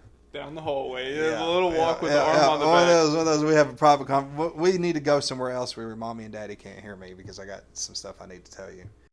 He was all kind of laughing. Good. He's like, man, I don't know what's going on. I was like, here's what I can tell you, Parker. I said, if you mess up again this weekend, this is your nationals. And I gave him that old route. And I was like, pressure's a privilege. I was like, you need to be scared. You deserve to be scared. Like that's. You should put yourself in positions where you have something to lose. And that's what we done. I was like, if you're nervous, that's fine. That means you have something to lose. If you weren't nervous, then you know that you suck and that we don't care. I was like, you got to clutch up. And Parker did fine for the rest of the weekend. He hit the next time at V-Rock. We went over to the Moorhead. We practiced with them. We had thrown Ben in some stuff to kind of try to get him give him a little motivation. Yeah. Keep him let you know we'll replace you if we need to. But we still weren't. I mean, our confidence level in Parker, as bad as it sounds, was not there. I mean, I'm sure your guys's on the coach's level was, obviously not there. But, from us, it's kind of hard because, he was a brother. But at the same time, it was if you are the reason that we go down, number one, nobody wants that. Yeah. But, you're going to know. And you're going to have to take the blame. And I don't think that he would have handled that situation very well. But thankfully, not many people would. No. But, we're being tough on him. And I have no problem being tough on him. But, we really only had that in the routine for 4 weeks, really, before we went to this. Yeah, but all the other new guys were, we were all hitting it. So Parker that wanted to, act like, he wasn't on the mat, and I'll give him credit for that. It was his first time on the mat, but to want to, brag about being part of the GOAT squad, and, being the second guy on the totem pole, he if you're going to talk like those boys, you got to represent. He performed like the bottom. Yeah. So we were, like I said, we had that nice little conversation together, and I think, he did pretty well. We came back, and he was struggling with it a little bit, and then we decided, we're just going to touch it. Have Quentin back there. Keep it safe. He's already back there. I think we maybe rotate the formation around a little bit to make it, because Quentin was going somewhere directly after that. So we did that, and like I said, for the most part, everything was good. Then we're going to our Muhlenberg Classic, where we're going to compete against Graves County again for nothing. Just for the drive 2 hours. Because we always like to do either a competition or a performance or something before nationals to give us one last chance to get on our toes. So obviously we're competing against Graves, another team that's going to go to nationals that we've got a lot of history with. We're snowed in. They can get their practice. We have not practiced really in 2 weeks because of all the snow that had been going on. And Jennifer's texting me. She's like, "We're going to do this." I was like, "We do not need to do that." She's like, well, I just want to, they're not, she's like, well, they're not ready. I was like, this is not going to make them any more ready. I was like, we need to go to practice. I was like, we don't have enough time. I begged. I was like, please don't do that. Because, we're going to throw away our perfect season. And it's not because you guys weren't ready. I was like, we haven't been able to practice because of the weather. If we've been able to practice, yeah, that's fine. I was very, very against it. But I couldn't have sold her on it. I couldn't. I tried, but I could not. She wasn't taking no for an answer. No, absolutely She had already put us in the event by the time she brought it up. I think she had decided this team needs to lose. Yeah. I heard her say that sometimes. I was like, why are you doing this to us? So it's like, I want perfect season. Yeah. Yeah, she didn't. So, but it ended up working out okay. So we went to this middle of nowhere, meth head country to compete against this Graves County. And they had gone first, and I would have sold you my soul confidently. I'd have put everything on the table that they had a mistake. I watched it with my own 2 eyes. And we're sitting there while you're watching it. We're warming up in the hallway of the school where you can't do anything further than hands. So the only thing we were able to warm up was hands and go through the motions. Mind you, that's the first time we've thrown hands in 2 weeks. I mean, it was it was not. It was not. So we do the actual performance, and we hit our routine. But we were really sloppy. But we kept everything in the air. And I'm like, well, we hit. They didn't. I was like, common sense to me. I'm celebrating. I'm going crazy. I've thrown Vito across 3 feet of bleachers. Going ballistic. Great. Like I said, we knew we weren't clean. And we knew we weren't on count. And we knew all that stuff. But it had been 2 weeks since we had practiced, and we hit first full out. And Parker hit. Yeah. I was like, okay. We were worried about Parker. Yeah. I was like, all we got to do is work on clean stuff up for 2 weeks. I was like, that's not bad. So we get to the awards ceremony, and they announce us in second place, and I am furious. Oh, it was terrible. Everybody was pissed. They did not give them a deduction for dropping. Said they didn't drop. So our scores were tied. I was like, well, that's not good. Because we were really sloppy. We did not execute well. But for us to be tied, we're like, okay. So they clearly thought we were better. If we had just performed better, we would have won. But we lost the tiebreaker because we had a deduction for a girl touching down on a standing tuck. And that cost us 0.25. So we lost that competition by 0.25. And I'm telling you, we should have won by almost 2 points. Did not get that deduction. I was mad. The only person that had a somewhat smile, smirk, whatever you want to call it, on their face was Jennifer. We're all mad, pissed off. And, even you were mad and pissed off. And she goes, I was mad. She goes, well, you guys need to get glad. Now you know what it feels like to lose. And we're all like, I did not need No, to know. I did not need to know I was that. like, I've learned this lesson enough. I don't want to feel this again. And she was like, well, good. And I'm like, this isn't good. Because now, like, to us, like, obviously it worked out. But to us, and I believe you had said it too, is like, what if we dwell on that? Yeah, and now now we go down a road that we shouldn't go on. Because, I mean, we hit, but it was like, well, we've lost, and we thought it was good. So now, like, we're not good enough. Exactly. So, you know, the next few weeks' practices were pretty simple. We had the injury with Hannah. Hannah rolled her ankle or something like that. Well, she's a senior.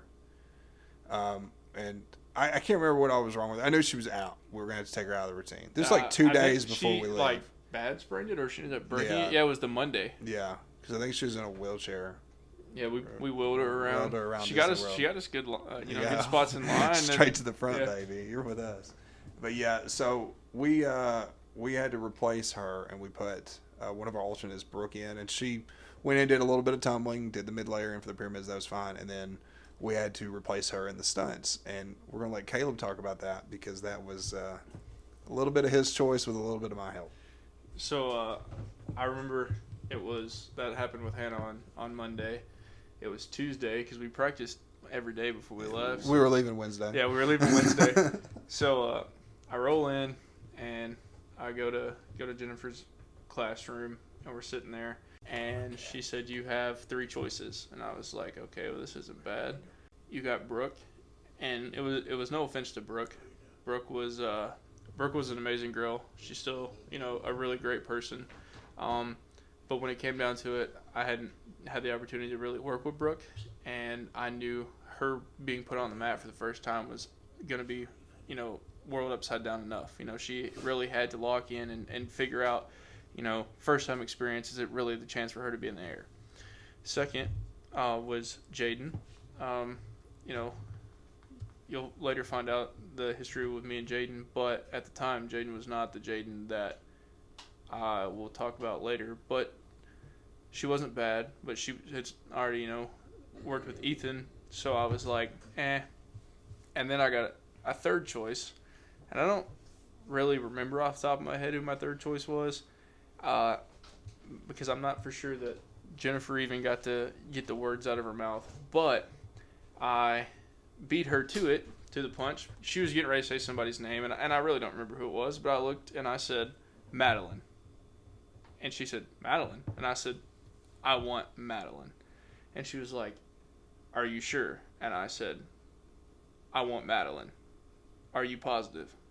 I was 110% positive. So, you and I had worked with Madeline quite a bit, but I had a bond with Madeline, and I was close to Madeline to know that, regardless of what happened, she was going to give me everything she had.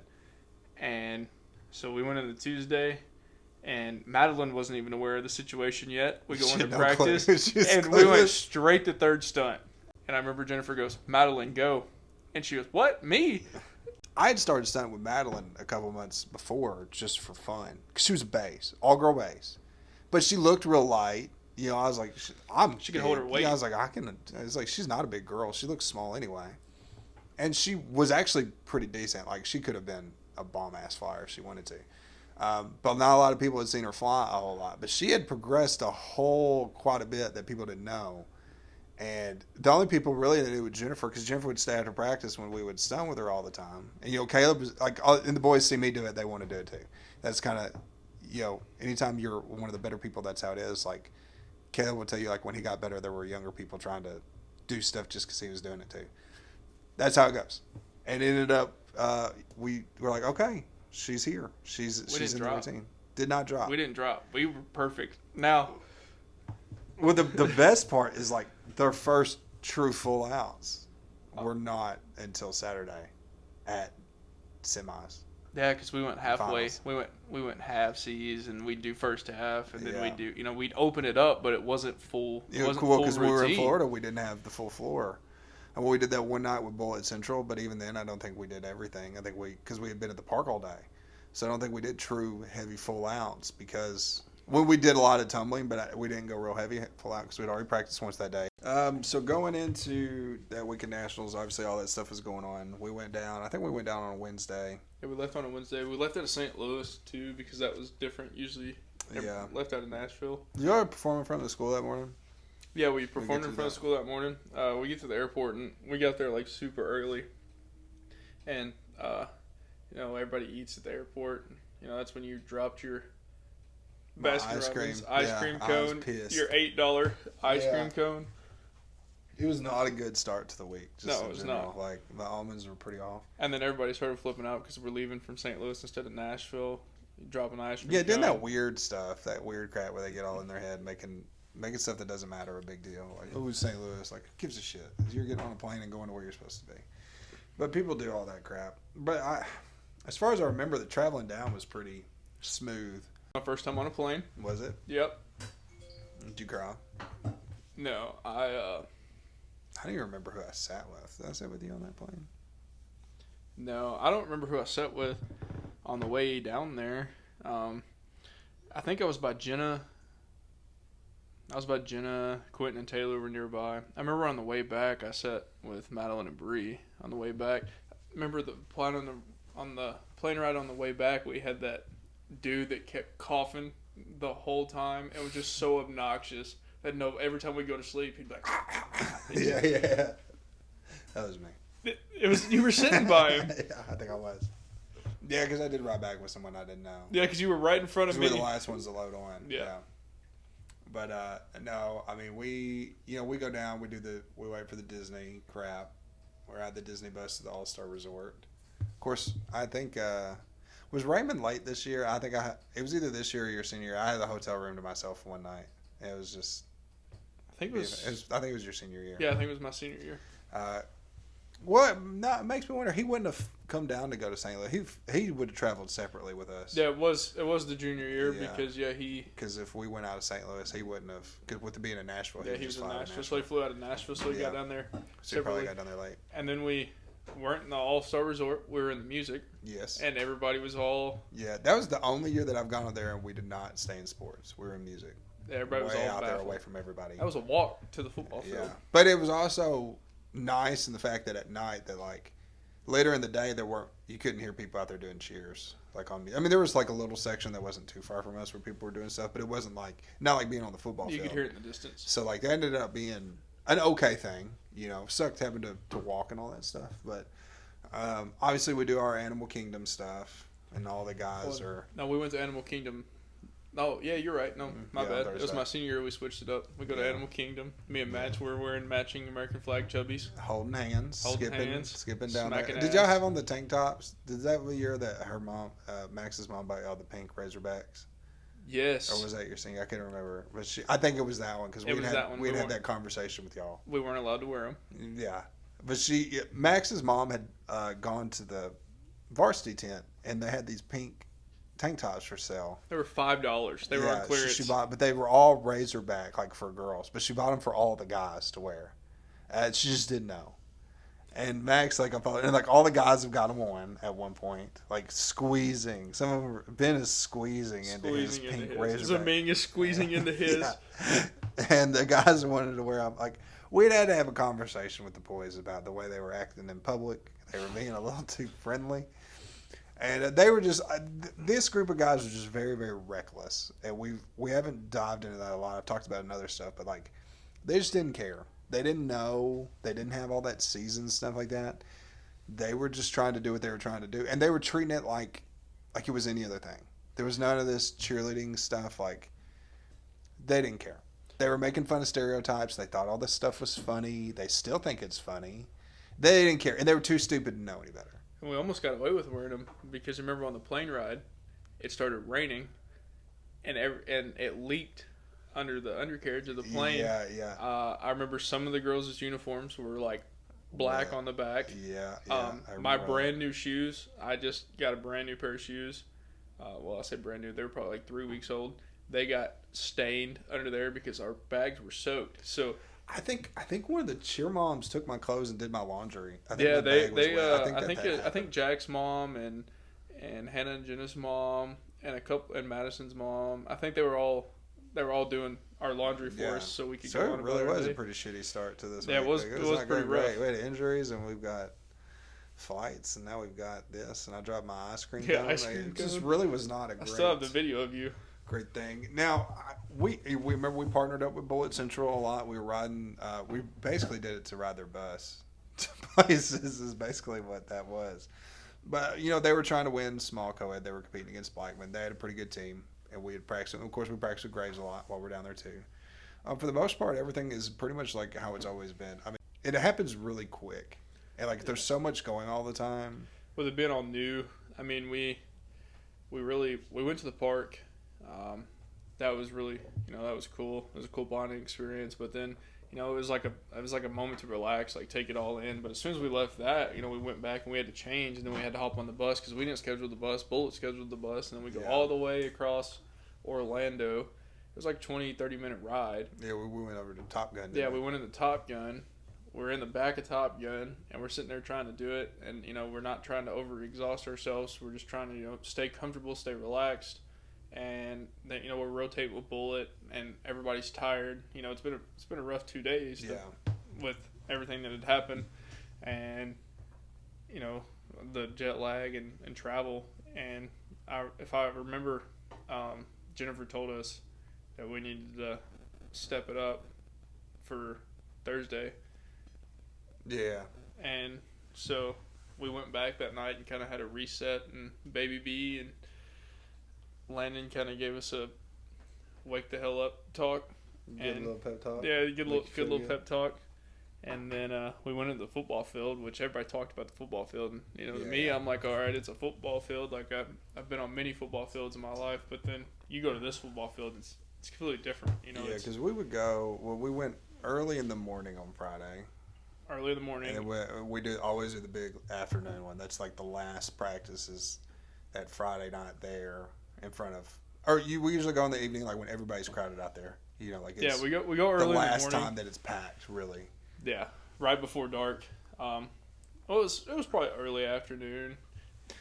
Yeah, because the sun hasn't gone down, but we're probably like 3:30, 4 range probably. Then we're done. We only practice like an hour and a half. We're out. Allie's yelling at me because I got my sunglasses on. Because you can't see on the football field. It's so bright. Yeah. And I had to have sunglasses, and we're trying to wear sunglasses. And finally, she was like, "Take them off," like reminding us to take them off. And then we took them off, and then I think it was you or Jennifer finally were like, all right, put them back on. If that's what's going to make y'all happy where you can see, put them back on. So we put them back on, and we rocked it. And we're in the sun. We're from Kentucky where it's like snowing. It was literally snowing while we were there. That's true. And then we're getting sunburnt down there. And Ben got sunburnt really bad. Ben got fried. Yeah. He looked like a tomato. He was as crimson as his uniform. Yeah. It really was.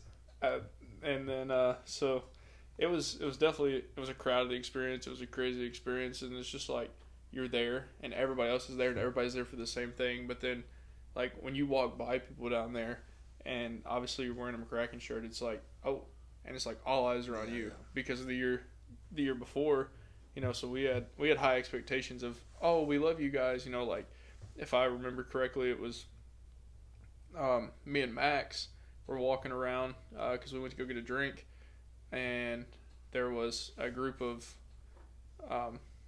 dads that stopped us, and we're like, "Oh, are you guys from McCracken?" And we're like, "Yeah." It says on our T-shirt, but we were like trying to be nice. Like, we easily could have been the assholes that we were, but we were trying to be nice. And one of the moms goes, "Oh, will you guys take a picture?"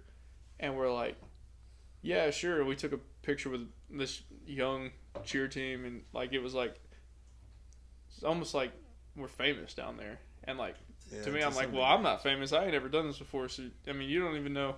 Cheer mom's coming to me all the time, asking me to take pictures. Yeah, it's just like something with the M. I don't know. It's like I don't have the M on, but it just happens. But yeah, so we do, and then obviously that night we do the big emotional thing. We're all kind of talking. Those were pretty well. Obviously, Mings was probably the most emotional one for me. Everybody cried on that one. His mom and dad weren't there. He finally spoke out. Really opening up. Parker's was just goofy. Parker's was goofy. He did his dance again. Yeah. We had Olive Garden.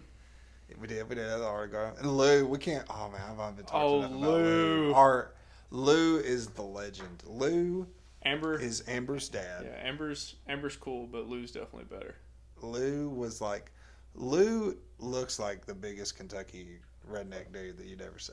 But he's like a humanitarian, apparently, like a lawyer and blood drive and all this stuff. Like, always dressed nice. Yeah, always had a button up. And he always comes, and he's always like, "You guys did great." But he also is that guy that looks like he has no fucking clue what's going on. He's lost in the sauce, but always had the biggest smile on his face. Just like, he knows when he's watching cheerleading. He has no idea if we did good or bad, but he's just happy. It was always funny because you'd see Lou standing there, and then you'd see Corey and Kelly, who always had the cooler full of beer, and they were always drinking beer. And then you had Lou standing there all smiley, and Lou was always like, "I think you guys did great." And we had like 5 drops or something like that. Yeah, we took photos with Lou that day. You could really see the sunburn on all of us. We did. We have the team picture with Lou. Baby B spoke out. Yeah, her mom. I remember her mom. Yeah, Brittany spoke, and her dad. Her dad spoke Yeah. too. And then Landon spoke, and then Landon's mom spoke, and Hannah, her mom spoke, and it was just like, it was like crazy, and it's a lot of emotion that comes in. Yeah, getting stuff out, and looking what everybody goes through, or kind of what everybody, because I think everybody's got different things that they're thinking about, especially for those people that they're at the end of this. That's what that's all about, is to get that emotion. Yeah, it's the last night that you're really, you're still a team. Like, you still have it tomorrow. Say what you need to say now, because we got work to do tomorrow. Yeah, get it all out. And then top it all off. Then the principal at the time, Mr. Shiglinski, spoke. Yeah, and he double-sided it as, a principal. He spoke as a dad, and then he said as a principal, like, the things that we were able to accomplish. And then it was kind of like, okay, well, all right. Now the principal's saying, like, we can't stop here. And it was like 2 sides of that. Yeah. I rode a roller coaster with my principal. That was cool. So it was like a whole whirlwind experience. Shiglinski was legit. Shiglinski was always legit. But yeah, my hero. So let's get it right. So we go over Saturday. Which Saturday morning we have our traditional team breakfast with all the guys. We do that. Yep. That sparked an argument with me and Ethan over sausage. Yes. Awesome. And because we said some things, and Ethan was already in a bad mood because Ethan had dropped down to his knees in front of me and announced me as the Fuhrer in front of a group of people, and I kind of had to get onto him about. Because you guys were the ones that were calling me the father, but he was referring to me as the Fuhrer, which is Adolf Hitler's name. And I'm like, you can't do that. I'm Jewish. Like, please stop. So he was already in a bad mood. You were speaking, and then all at once, because we know how off the wall Ethan is, and then all at once he says, "Do you want my sausage?" And I was like, "Ethan, shut the fuck up." And he slammed his plate down and stormed out. And then everybody looks at me like, "You got to fix this." And I'm like, well, how do you want me to fix this right now? So that was great tension to start the day off. Yeah, a little tension, but we bounced off that pretty good. But when we got obviously we got over there, everything's pretty much as normal. Obviously the big walkway down, everything when you see the PlayStation Vista building, the actual arena, and then the arena, which I've never been in the arena in all the years that I've been there. I've never actually been in the arena. I've been into the Milk House, Field House, where they had the castle and everything.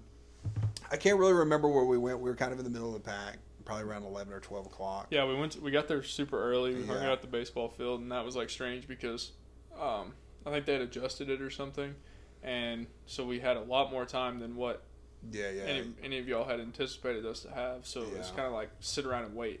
Yeah, because we waited after that too, because we didn't come back.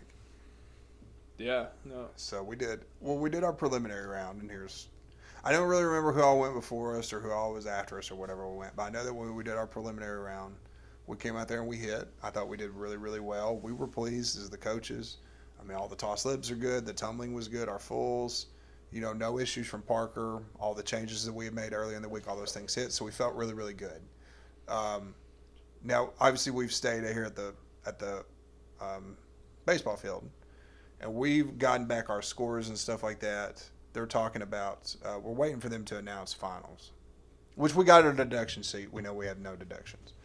But they're in the field house, and they're announcing the teams to go to finals. And it feels like they're calling everybody's name, and they're like the last team, and they don't call our name. And I remember I just looked at you. And I was taping Caleb's hand at the time, And you looked at me, and I remember your mouth was like a complete state of shock. And I just keep on taping. I was like, it's fine. We're going to go. Don't worry. They've either overlooked us, they made a mistake, or Jennifer's getting ready to raise hell. And I remember Jennifer was looking at me. She's like, I'm going to give them a few seconds. But you could see like that red on her neck building up. Yeah, that's how you Oh, know. when her neck gets red, yeah, it's over. It's over. And it was building up at that point. But the dude went back, reread the card, announced her name. He just missed our name, I guess. Yeah, with her red neck, that's when she snapped and looked at you and said, that's what I thought. I was like, oh, man, she was mad. So we get through all of that, essentially. That because I was taping you up because we didn't know when we were going. They were taking so long to get the names out. They had pushed some stuff back. They were running behind more than anything. So we're like, okay, well, we got to get taped up. We had a little bit of time. We went, I think, 8th or 9th. And when we got our score sheets back, we were down 3 points to Archbishop Rummel. We had both hit, so we were like, well, okay, we can't win. That was our first thought. But we had seen on our stunt difficulty score, we had scored less than an 8. I think we scored like a 7.8 or a 7.9. And Rummel got a 9.2 in stunt difficulty, if I remember correctly, which we didn't have a problem with them having a higher difficulty than us because they did round off ups. They did 5 toss libs twice. They did like tosses. So like they were putting up more stunts and they were, around the same skill level. Obviously the round off up was harder. So we're like, okay, well, we went up there and we just said, listen, we don't think that we should have won. We understand that they should have a higher score, but we feel like our score should be a little bit closer. And the whole point of that is like we're trying to get within that ballpark of them. If they make a mistake, we can beat them. That was kind of the look. But we also felt like, hey, we should be scoring a little bit better than 7.9. Some guy came out and said, it's fine. We agree with you. We'll take care of it. And that's the last conversation that we ever had about it. I don't remember a whole lot about the gap between there and the finals. Obviously, when we were going out for finals, Rummel was directly ahead of us when we drew numbers. They were either 7 and we were 8, or they were 8 and we were 9. While we were, they were right in front of us, so we saw them in the hall. And while we were in the back, is when Davies County, thought they had a good chance to beat us, and it's when they decided to clip the good luck clips on our those little pins on our bags, and which we didn't know it at the time because we didn't have our bags. We were in the back room doing the photo, and those little hair pins, clothesline pins, like good luck at nationals or whatever. Or something like them, basically talking trash about how they thought they were going to win, and we were like, clipped it all over our bags. Congratulations on your first mistake of the day. Yeah, they spent the time to draw those clips up just for us. But I mean, really going into finals, like I said, I knew kind of which we came out after we did the warm up, and like I said, everything's pretty good. I don't really have a lot of doubts. It's just I know that like I kind of had this pit in my stomach, like even if we hit, we're not going to win. And I watched Rummel go. We were all sitting there, and they hit their routine. I was like, well, shit. That kind of like, you guys hadn't come out yet. Like, I hadn't seen y'all. But I felt like I was really deflated after watching them hit. But even before that, because we saw them in the warm-up room, and then, you guys said you gave us our last little speech, live and die on this day. Yeah. And y'all walked away. And so the famous stairs that everybody talks about walking down to the arena, finally got to experience that. We're walking down the stairs, and then, it's another hallway, and there's a couple teams in front of us. There's ESPN cameras all over the place. We're backstage, and a lot of things are going on. And, the crowd's erupting, and at that point in time, you don't know who is in front of you. But we know Archbishop Rummel is soon. Yeah. So we inch closer and closer, and then finally we realize, we're trying to sneak peeks, even though you guys told us not to. I believe I got yelled at by Landon for trying to sneak a peek at Archbishop Rummel while they were going. And then, of course, we're standing back there, and they're giving us their talks, and they're trying to distract us while they're going. But while we hear them going, and you guys are getting to watch them, we hear the crowd erupting. So in the back of our head is, are they really doing that good? So it built the standpoint for us that we're like, all right, we got to do our best. Like, hearing the background noise from them, it was like, all right, well, the crowd thinks they're doing good, so let's just go out there with the mindset that they killed it, and we have no option but to kill it. Obviously, going into finals, we knew I had seen Rummel. You guys come out. The opening is really strong. Everything's going really well. We get to the fulls, and Quentin cha-cha-cha slides out of that. Dude, he busted it. He ate it. It's like taking steps, but he took like 6 steps. Like he covered like half the penalty mat before his face ate the mat. And I was like, bro, well, that's glaringly obvious that just happened. I was like, well, we're already down 3 points. I know that they hit, and we definitely don't look as good as we did last time. But the rest of the routine was fine. The cheer was good. The pyramids were fine. Stunts were good. The performance overall was good, other than the tumbling touchdown. So I was like, well, that sucks. I mean, like I said, going into that, there was nothing that was really going to change my mood. I don't remember being excited when I watched it because, like I said, I didn't feel like we had the chance to win based on the scores. So it was kind of a different look through. Like I said, everything was kind of like a surprise as far as how everything went. So, I mean, there was a long, long gap after finals. Well, when we went outside, Jennifer and Raymond, Mark gave his typical, keep your heads up. It's not over. A typical speech from Mark. And Raymond spoke, and you could just kind of tell like he was trying to prepare us for the worst. And then, Jennifer did a really good job of it. And then, it was at the end when she said her famous "prepare for second." Yeah. And that was rough because everybody's like, man, if it's coming from her, because everybody has major respect for Jennifer. I have major respect for Jennifer, and just when she said something like that, it's like, okay, because in the cheer world, if she says it, you believe it. Yeah. So it like got our mindset, and Quentin's crying. I probably would have cried if I busted my face like that too. Pain, embarrassment, shame. Yeah, absolutely. He's crying, he's hugging everybody, he's telling everybody he's sorry. But at the end of the day, it necessarily wasn't just his fault because we should have closed the door regardless of that. But we left it open. And we didn't crack it. We left it open, wide open. Yeah. So we're while we're waiting, they do obviously we watch Large Co-Ed go. Bartow has a couple of mistakes. Graves County hits. They're looking pretty good. Obviously, all that for me was pretty exciting. We go to the awards, and they do, I think Blackman won. Yeah, Blackman won. I think Bull got third. Yeah, they did. And they were doing the Large Co-Ed awards, and Graves County won. I remember I was really excited about that, obviously, for Maddie. And, Bree, I remember Bree, tackled me from behind. And, we all went out there on the floor, and me and some of the girls did. I think I specifically remember Bree was with me because I thought she about choked me unconscious. We were celebrating Maddie winning hard. It was really exciting to watch them win, but at the same time, in the back of our heads, it sucked.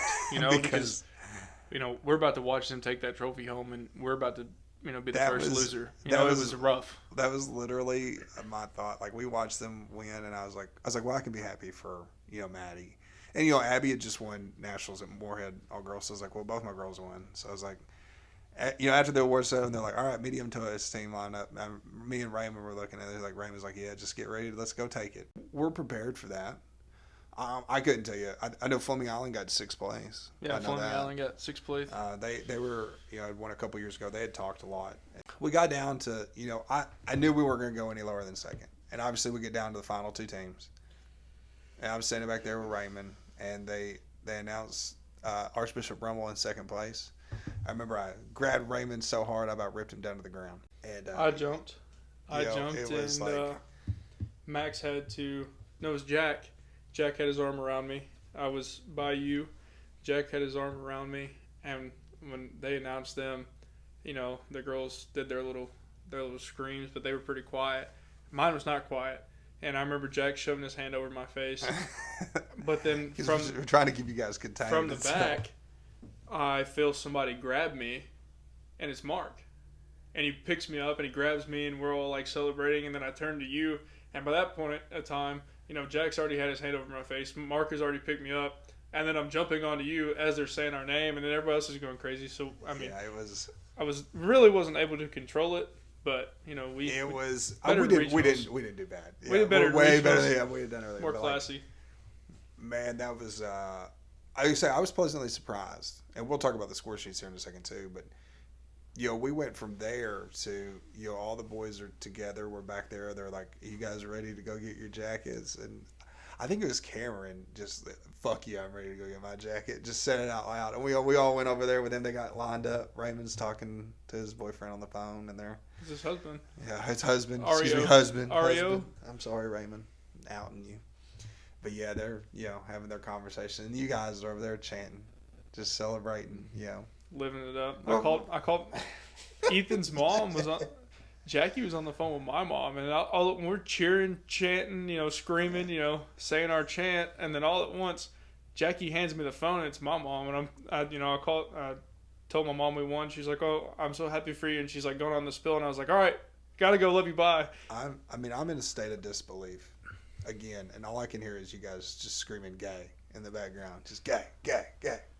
So we won't talk about all that, but the cool part obviously was like, obviously when you do the Champions Walk, Graves County's already down there, and then like here come all of us. Yeah, like we walked out we get the jacket, and then they place the medal on us, and we come out the door, and Graves County's all standing there like screaming and like ready, like welcoming. I know. I saw Maddie and Abby. I was like, surprise! Yeah, I had my white jacket. I was like, surprise! And we're like, surprise. like nothing against Graves. Like there was actually no like real tension like between the actual people. It was just like the program history. But it was like I jumped into somebody's arms in Graves, and I don't even know who it was. But I was like, yeah, you're cool in the moment. It was. Tomorrow we're enemies again.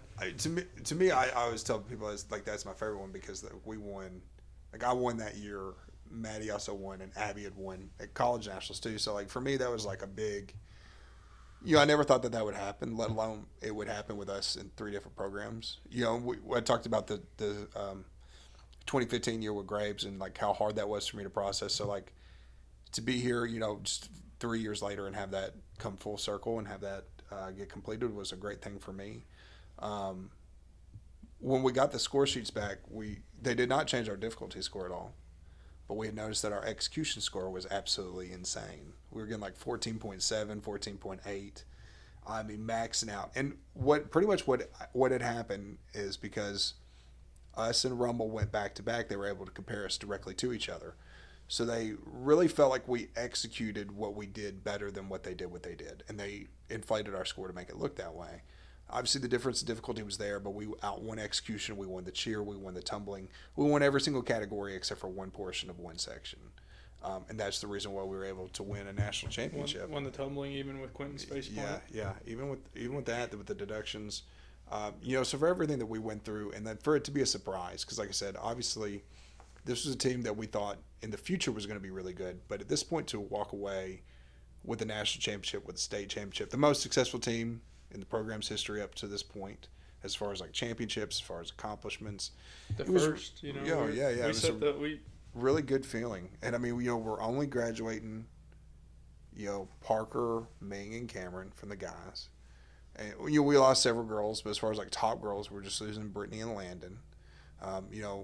Obviously we lose Hannah, we lose Bree, we lose a few more people on top of that. Molly, we lost a pretty decent number of seniors, but Hannah was hurt. Chloe obviously was gone. Chloe did not come back with us. But yeah, I mean, there was a lot of good stuff to look at from that year. And like I said, being able to look at it from a different standpoint, not being so hammered into it all the time. But the real question, I guess, was going to be what we were going to do going forward. Because like I said, we really did think that this team was pretty good. And we thought that the potential going forward was really good in what we were going to do. So overall, we took a rebuilding year. We won a state title for the first time. We won our first back-to-back national title, third for McCracken County at the time. Got some really cool T-shirts made out of that. You got 2 rings out of it? You got a couple rings. I only got the one. I did not get the state ring. But so how we'll wrap this up here with, just you talking about what it was like winning nationals, kind of what you thought of the first one, and just kind of what was your perspective on the winning, and especially your first year? It was all kind of like a shell shock. I mean, you go in there with the mindset and the purpose. It's set on day stone that you're there to win a national title, and to actually accomplish it, and live out the dream, and with all the cameras in your face, all the attention of people there, people that you don't even know, like telling you guys are awesome, like asking for pictures and stuff, like just all because you have the M on your chest is like it's an unbelievable experience. It's honestly like hands down a time in your life where you feel like nothing can top it. Like winning nationals, the only thing that can top winning nationals is winning it again. We had the mindset of what it was like to win, and we didn't want to do it again and not have that same feeling. So it was like straight from the rip. Most of the guys, I remember Max, especially Max, was asking, when are we going to start open gyms? Because he wanted the chance to prove himself that he had gotten better as his time as an alternate, and he wanted the piece of his own. Yeah. He was a big piece of the puzzle, but he wanted to be a major piece of the puzzle that was able to chip in and help us. A lot of those younger guys that are coming back are really inspired by the process, going through that, having the performance, what it feels like to have the performance, the way that it energizes you and keeps you going. Just like I said, and for the Bucs, said we ended up having a whole lot of fun along the way.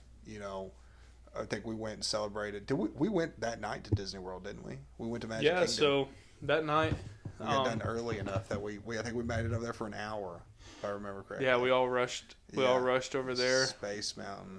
Because you said we will ride Space Mountain, so we're all there in our white jackets.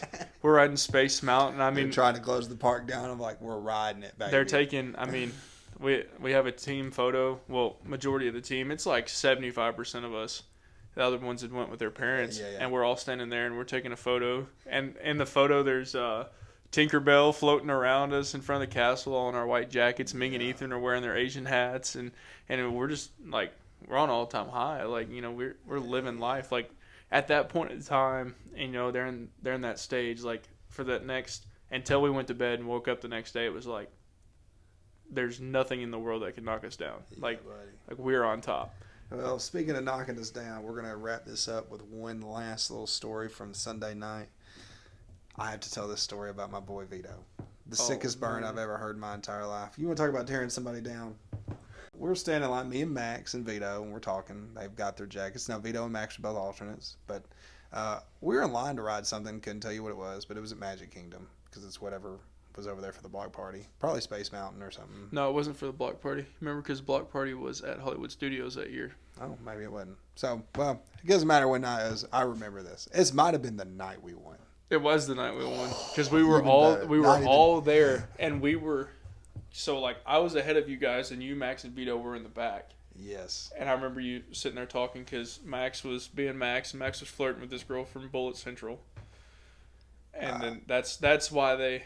Well, Vito was talking to this girl or whatever, kept interrupting, talking about winning and winning and winning. And she turns around in front of me, in front of Max, to this kid's face with his jacket on, in front of all of everybody, the whole Disney cast, everybody. And she goes, "Shut the fuck up. You're a fucking alternate." And I fall to my knees. I'm in tears. I'm laughing so hard. I can't. Me and Max, I can't. The breath cannot get it in my body. I have never heard somebody get tore down like that. I missed it. Like I missed like it actually happening. But I mean, I remember just hearing you and Max burst out laughing, and neither one of you can explain what happened. I can't. There are no words. And then you just see Vito. His face is redder than a tomato. Like he tears in his eyes. Like they're just not rolling down his face, but you can tell like he wants to cry. That turkey was done, and it was like roasted. Oh, but yeah. So that's how we end it, with a good laugh. Nice feeling. Obviously, we'll talk about a lot of more stuff going forward. But that's where we're going to wrap up today's episode. It's been quite lengthy. So next time, I'm not really sure what I'm going to do next time. We may pick up with the 2019 season. I may pick up with my review of Nationals. But I hope that you guys all enjoyed listening to this. I hope that it's something that you can find some relate to. We'll talk more, and I'll have Kaleb on again in the future to talk about his senior year, the 2018-2019 season. So once again, if you like all these things, please follow, subscribe. You can follow me on Instagram at attack.on.alex or on TikTok at attackonalex64. Please like, subscribe, any content, please feel free to share it. Thank you guys once again, and I hope you guys have a wonderful night. And we'll see you next time on Memoirs of the Father.